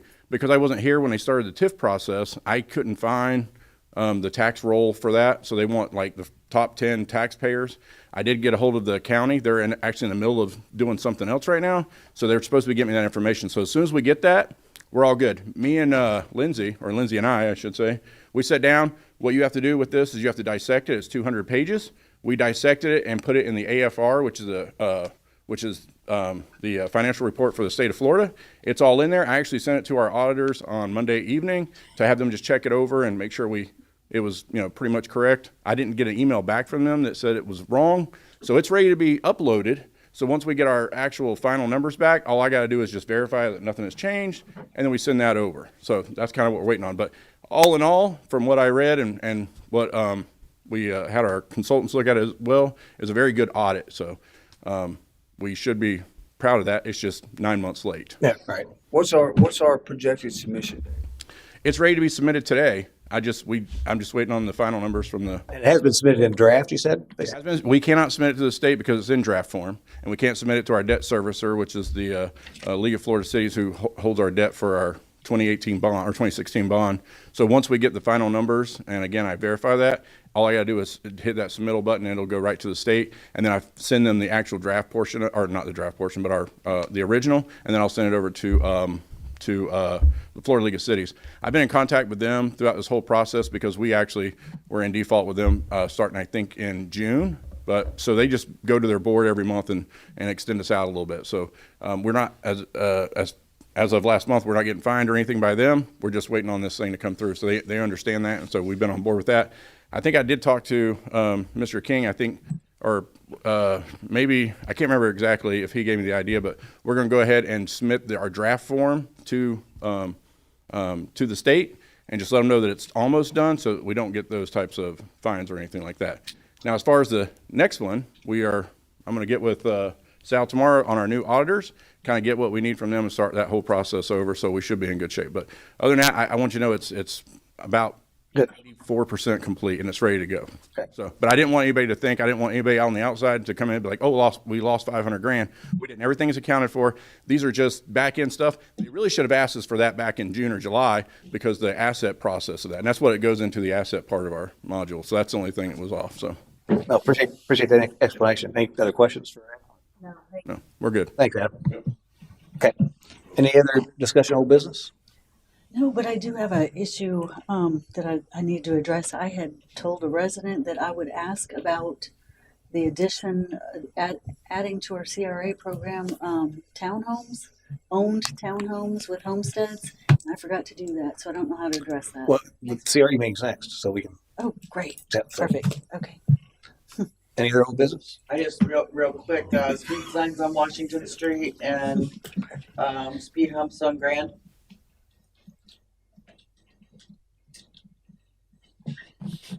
I spoke to Daryl Rose yesterday. So we're talking about the speed bumps on the Grand and the speed signs, or both. The speed signs on Washington and the bumps on Grand. He's still in negotiations on getting quotes for the speed bumps. I wanted him at tonight's meeting because I knew this was going to be brought up. And then the speed signs have been ordered and we're waiting for them to arrive. So we're just waiting on the signs themselves, and he's waiting. We tried to reach out to Ajax Paving to do the speed bumps. like we did before, but they've been unavailable. So he's reaching out to other vendors to do the speed bumps. So as soon as I have more information, I will bring it to council. You're welcome. And then on the intersection, Green Boulevard, I looked at the status, and it looks like we've moved forward on that. But is it back in DOT's court again? Do I need to make another phone call? Yeah, I have arranged a meeting with the city manager and myself to meet with Chris Martin, the engineer who's responsible from Burns and McDonald, who's working with FDOT on the project, because I wanted to bring the city manager up to speed with Chris and get a live follow up on that. So we should have more information for council for the 27th meeting. But as far as I know, the drainage calculations were presented to FDOT, and that was done by the engineer and completed. So FDOT is once again just has to approve the permit. But Don and I will. So that was submitted before the holiday. Before the holiday. So I'm hoping this month we should get an answer. Everyone is back now, so everything should be. Well, why don't we give them till Friday? Okay. And if it's not done, let me know, and I'll Friday afternoon, like noon. Because we've been waiting. Actually, if you during our lunch on Friday, let me know if you've got an update that, and I'll send a message to Justin and say, hey, can you look at this again? It seems like it's back in you guys' It's been court. a few months, right? For this particular instance, yeah, but I mean, it's been a long time since we started this process. I mean, it's Right. Right, but it's coming been, on 2 years it's on been this. over 2 months waiting on a permit. Right. So, but okay. So yeah, Friday. I'll engage again. I've been keeping you. I've been keeping you in the loop, and as long as far as keeping Don in the loop as well, and the city manager email. So I've been constantly. Every time I get an update, I've been sending it out to you and the city manager. To keep that going. So. The more as I get information, I bring it forward to you as a council. And just like I said, on anything, not just this, but I know stuff sometimes gets on somebody's desk. It sits and sits and sits. You guys are waiting on something. If it becomes and it's obsessive or whatever, let me know so I can, because I have those contacts. I can reach out and have their boss check into it, and normally that helps facilitate things. So don't ever just sit back and wait for a meeting. Or just shoot me an email. I'm happy to engage, trying to push stuff along. So. Or anything's probably. Yeah, we're not doing that, Mayor. We're engaging. So I'm not letting anything stand still. Nobody heard that. What? Motion to adjourn. We got comments yet. Okay. I have one thing I wanted to just remind, like Danny had talked about, as far as naming a road after Charlie Kirk. We talked about that. Well, so I'm going to open up comments. I'm going to start with you. So I'm going to open up comments for Mayor, City Council, Councilman Hubbard. Okay. So I just reminded people on that. Just think about it, maybe the next meeting or something, or a couple meetings, we can address that, put it on the agenda, and give the name to Nancy. She's got an application. That's pretty straightforward, and then put movement on that. Yeah. There was a resident actually reached out as well about that on his particular street. And what I told him is, reach out to your neighbors. And here's the thing on that. You may have people on that street that you intend to rename that may not be on board with that, because it's going to change your address. That's or whatever. part of the survey, yes. For a new street or something like that, becomes a little bit easier. But actually rename something. If you're talking about a major highway or something that I'm looking at a road that has like maybe 1 or 2 addresses. Yeah. So you don't have like a street, a bunch of people that you might have more problems with. Trying to make it as easy. It's as easy as possible, like River Gulf Drive or something. But if you got residents that want their road named after it, and they all agree with that. Yeah, I know he was working. He said he was going to get a petition together and see that. So I think, well, it's good. I'll get a hold of him. I know who it was. Yeah, cool. That's even better. So and that would make it like if all of them really want that, that'd be an easy one to do that. Absolutely. So anything else on business? Councilwoman Sutherland. Just can I get an update on where we're at with the appraisals of the bait shop properties? We just had a meeting with North Star Engineering, who's handling all our appraisals for the properties for the water, the RO plant and that property. I just need council consensus to move forward. I'm also in talks with the city attorney to finalize an agreement with North Star so they can, move forward as far as, if necessary, providing a purchase price and providing what's council to move forward. So, but I wasn't sure where we were at as far as the going forward with the bait shop. I know. Well, we asked for like what the prices would be, and I think at the time we said about $3,000 for the appraisal. So does council want us to move forward with the appraisal on that particular property? Yeah, so that was it. That's the last thing to check it. I think I remember that was the exact amount of it. We was basically saying, come back to us and tell us what the cost of the appraisals are going to be, and then we would. Yeah, so was that? That we did last time, before the holiday, did we not? Well, we didn't action it. So Okay. is that what the cost is? $3,000 for the appraisal. As far as what our engineer told us. Per appraisal, we need 3. So we talk about $9,000. We're probably gonna. Well, no, I think at least two, because it's over 500,000. So we need at least 2 appraisals, because it's over $500,000. Are they considering the property one contiguous property, or is it by parcel, 3,000 each? I have to look at, because I think it is multi-parcel, but I'll talk to the engineer makes a to get big clarification, difference. because it is divvied up, but I'll ask them for clarification if we're gonna have to pay for an appraisal for every single parcel, or because we're trying to buy the entire piece. Yes. If we can have by the next meeting, if it's okay with you, by next meeting, if we can have what our appraisal cost is going to be out the door for those parcels combined, how much we're going to pay to have these appraised, then we can make a decision. I know it's not You'll have that. too late for the agenda, but we can do that. We can do it as an update. Old As an business update. or something. Old business update. I'll put it on there. Okay. Anything else? I have one more thing. I've had a couple residents on a couple different groups online wondering what the plan is, and I know that there probably is not a plan at this point, but how traffic will be handled where the new apartments are going in on Grand. Because of the excess traffic that's going to cause, like on Pier Road and not Grand, I'm sorry, on 19 and Grand. What apartments? You talking about the Gildog properties? Yeah, the increase in Oh, okay. Well, traffic. so the answer is there's no plans. Right. We don't know if apartments are going in, or they just cleared it. It's going to be a big swimming pool. So we don't have anything official. Going back to what I said earlier, there may be a change in their idea for that parcel. Right. But that I being, wanted it on. I said I would ask. Oh, yeah, sure. Since I didn't have an answer, Yeah, I said I would ask. and since that was a different meeting, let me go ahead and repeat that. So it's not really public. None of it's really public yet because nothing's been submitted to the city. We did get those initial drawings, which were shared out there, which was a building with apartments and whatnot, swimming pool and pickleball courts. That was kind of the original concept drawing. And the initial ask from the developer was the whole incentive thing where they wanted some CRA benefits on the back end to the tune of about $4.5 million. Since then, they have went back to the drawing board, and they're looking at potentially doing something else, which I've not seen. They have reached out. I think they're ready to bring that to the city, and they wanted to have a conversation with me last week, but I was out of town. And so I think the question is more that are we as a city, if this were to come to fruition, are we as a city going to do something to control traffic? Would we then at some point do? So depending on whatever it is that they propose to build, in that proposal there's traffic studies and all that kind of thing. Any kind of development requires that. So it's not going to say, hey, I'm going to build this building here, and we're going to go for it, and they're going to throw it up there, and oh shoot, we got too much traffic. It's all being said that to me too. Right. Because I understand that Highway 19 runs right through the middle of our town.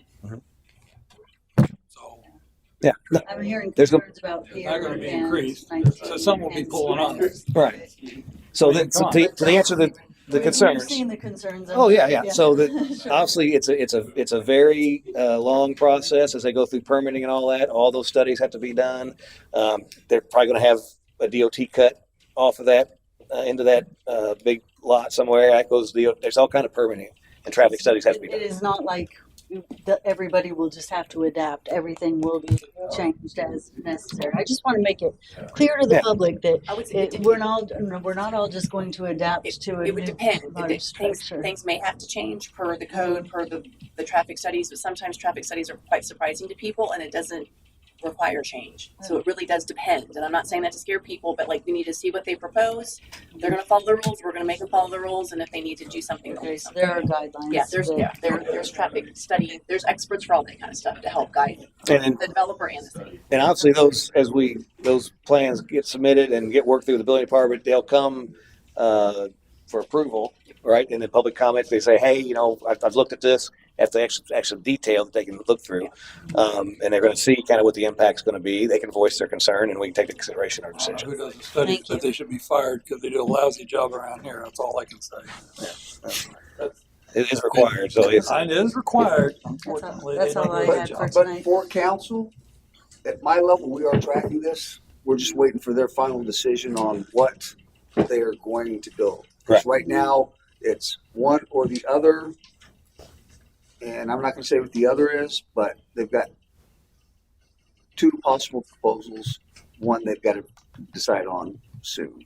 And once we get that information, we'll be able to better address it with code. We'll be able to address it better and all those other items to make sure that what they build and provide, that we're able to survive the influx of family members and people that live there as they come onto the highway. Because if you look at most apartment complexes, they're really good about stretching out the compound so that there's Right. multiple exits so that they're not all jamming in one specific traffic spot. But it's something I can't just say, I can't just go out there and answer those type of Right. questions. So I wanted We to- owe you facts. Right, there you go.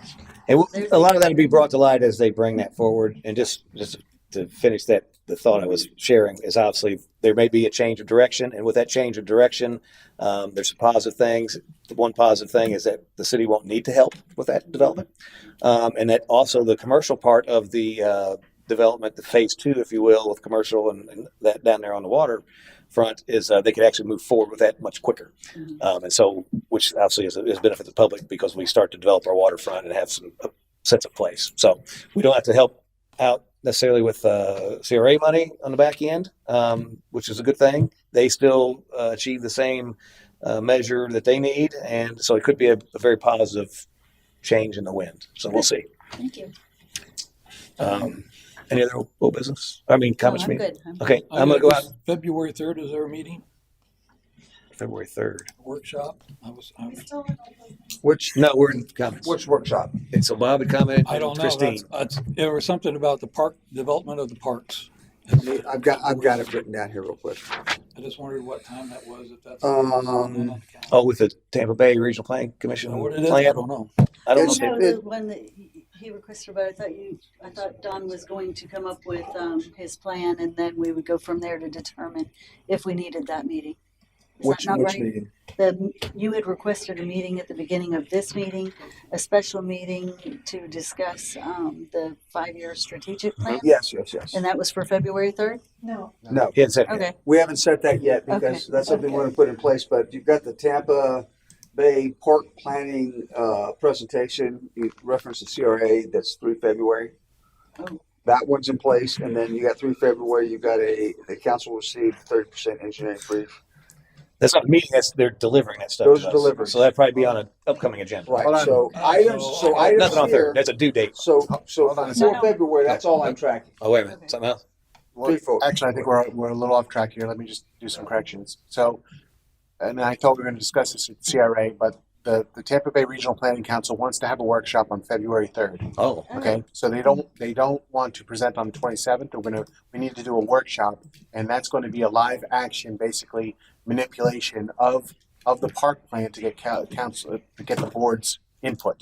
So that and we need a workshop for that because we're going to analyze all 4 parks and go through each one itemized, and we want to schedule that for February 3rd, which we were Which going is to off. bring up. We're going to bring up at the CRA meeting because it's a CRA project. Okay. So, all right. but that will come up in the next meeting in a few minutes. Okay. And that's key to our strategic plan. Sure. As we start developing that moving forward. Now, Did we already have a workshop on February 3rd for the abatement and the special magistrate. I So don't have that. I know we talked about it. I We don't didn't schedule that. Yeah, I don't think it's. I think it's If you had it scheduled and canceled, I don't think it's been rescheduled. this, I guess that's when, the only reason it would be on my calendar was when Andy canceled it before and wanted to reschedule it, so I probably just reserved that as a date. Yeah, kind of reserve. which is fine. So we owe those you two better permit- linkage for when meetings change. Yeah, sure. Tracking. Okay. That all we had, Christine? Yes, I'm. Okay, I'm gonna go out to Zoom to Vice Mayor, Mayor.